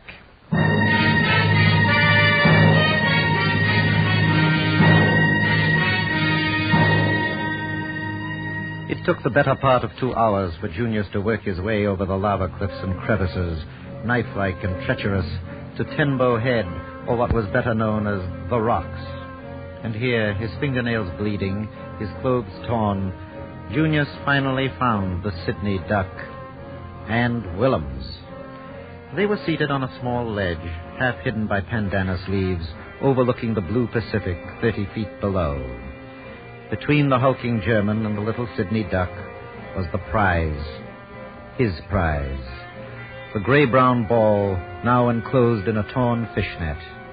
Empty-handed, there was no way to take the ambergris from the two of them. Junius crouched low behind the foliage, thinking. And then a plan came to mind, so simple that Junius smiled.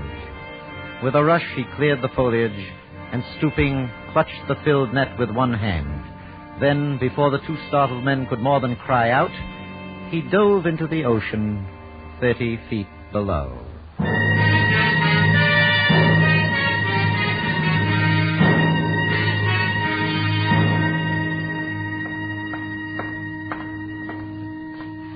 Bendemeer! Coming. I was out in the storeroom and I...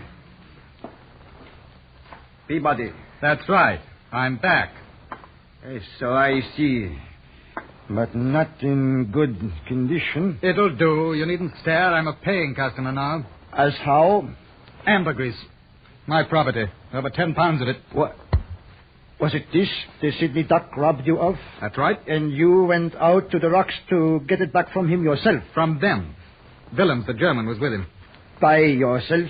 You did this? Look, there's the stuff. Now about that business proposition. Concerning this? Right.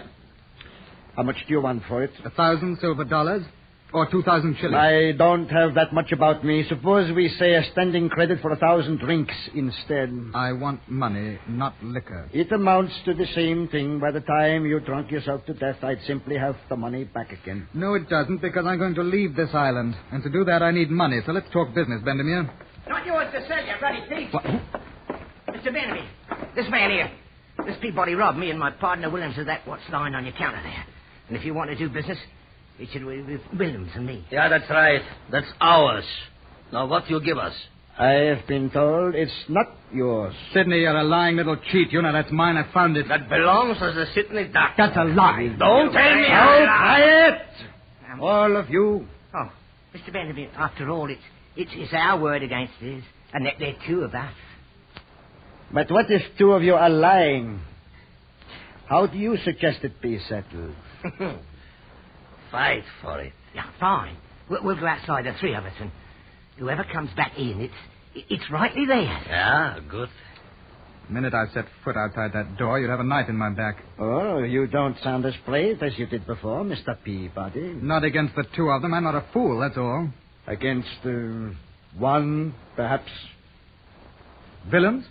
Why not? After all, you could kill Sidney with one blow. You must hate people. Just weaklings. All right, I'll fight. And if I win? I'll buy from you. Sidney, sit down in that chair where I can keep an eye on you. Yes, all right. Now give it to him proper, William. There are no rules. Go ahead. You're big and stupid, Willems. Now that's enough for you, no?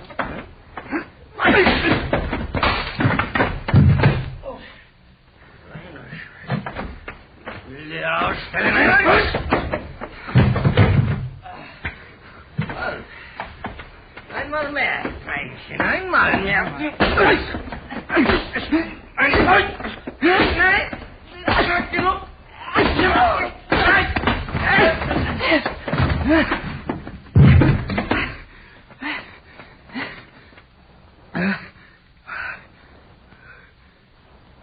And so, you see, it is easily settled.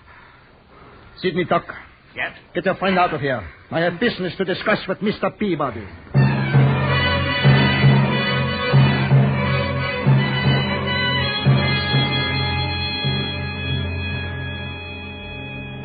You feel better now that you are bathed and whole again, huh? Now, let's get on with it. I want money for this stuff. I want to leave this place as soon as possible. You can only get off this island when and how I allow you. You see, mine is the only boat, the Likely Jane. You can see her through the window there. A brandy? I had my final drink in this place last night when you threw me out. Sure? Quite. Well, just in case. Now, let me suggest my plan. The island of Nukava, which I own, is well planted with coconut crop. However, Nukava is on the edge of the earth, the farthest corner, and the loneliest, and the driest. There are 12 Kanaka boys there, but I need an agent, someone I can trust. Why do you tell me? A white man could live there if he wanted to, and if he were fit to live at all. Of course, once he was there, he'd be stuck for a year on a coral gridiron. There's not a drop of anything to drink, save water, and that is brackish. Look, Benjamin, what about this ambergris? I've got more than 10 pounds of it. Will you buy it? You can't very well take it anywhere else if I wouldn't buy it. Can you? Now, I'll make you an offer. I'll buy this lump of stuff from you, and I'll buy it either two ways. I'll give you a half interest in Nukava, and you go there at once to take charge as agent, or else here is the first of your brandy, and I'll keep you perpetually drunk as long as you last. Nukava. Once you're there, Peabody, there's no escape. You'll sit and fry. What for? Why do you offer me a choice like this? Because it amuses me. Because I please. Because I know what you'll do. Yes? I've been watching men of your sort all my life. And I know just what they're worth. Drift on beaches, scraps, trash, jetsam, regeneration, rot and drivel. You can't save yourself any more than you could lift yourself by your own bootstraps. It suits me to prove you this way. There's your stinking brandy on the floor to say that you're wrong, Benjamin. You lose. Oh, so? Yes. I'll go to Nukava. As my agent? Yes. You'll stay and run the island for a year? Yes, if only to prove there are some scraps thrown on the beach that are worth something. So I see. The Likely Jane will sail within an hour. Yes, I'll be aboard.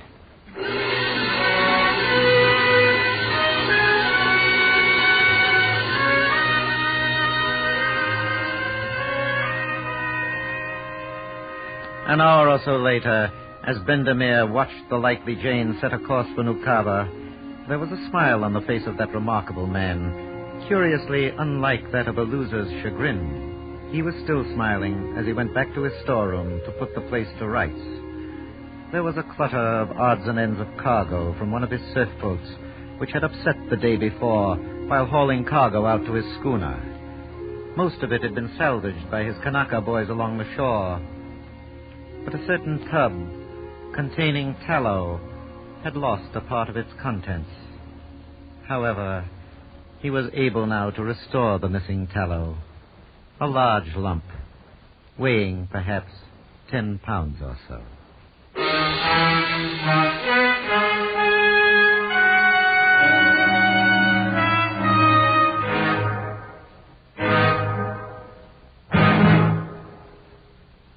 Under the direction of Norman MacDonald, Escape has brought you Jetsam by John Russell, adapted by Norman MacDonald and starring Ben Wright. Featured in the cast were John Daner as Bendemeer, Lawrence Dobkin as Sir John, and Charlie Lung as the Sydney Duck. The narrator was Edgar Barrier.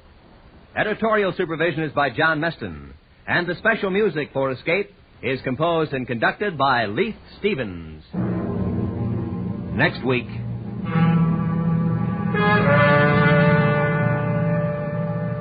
You are standing in inky blackness, looking up a long flight of stairs, at the top of which lurks something unbelievably evil, while in the moving shadows behind you, coming closer to you, is the shadowy figure of something that could only come from a nightmare. So listen next week when Escape brings you Anthony Ellis's terrifying story, I Saw Myself Running.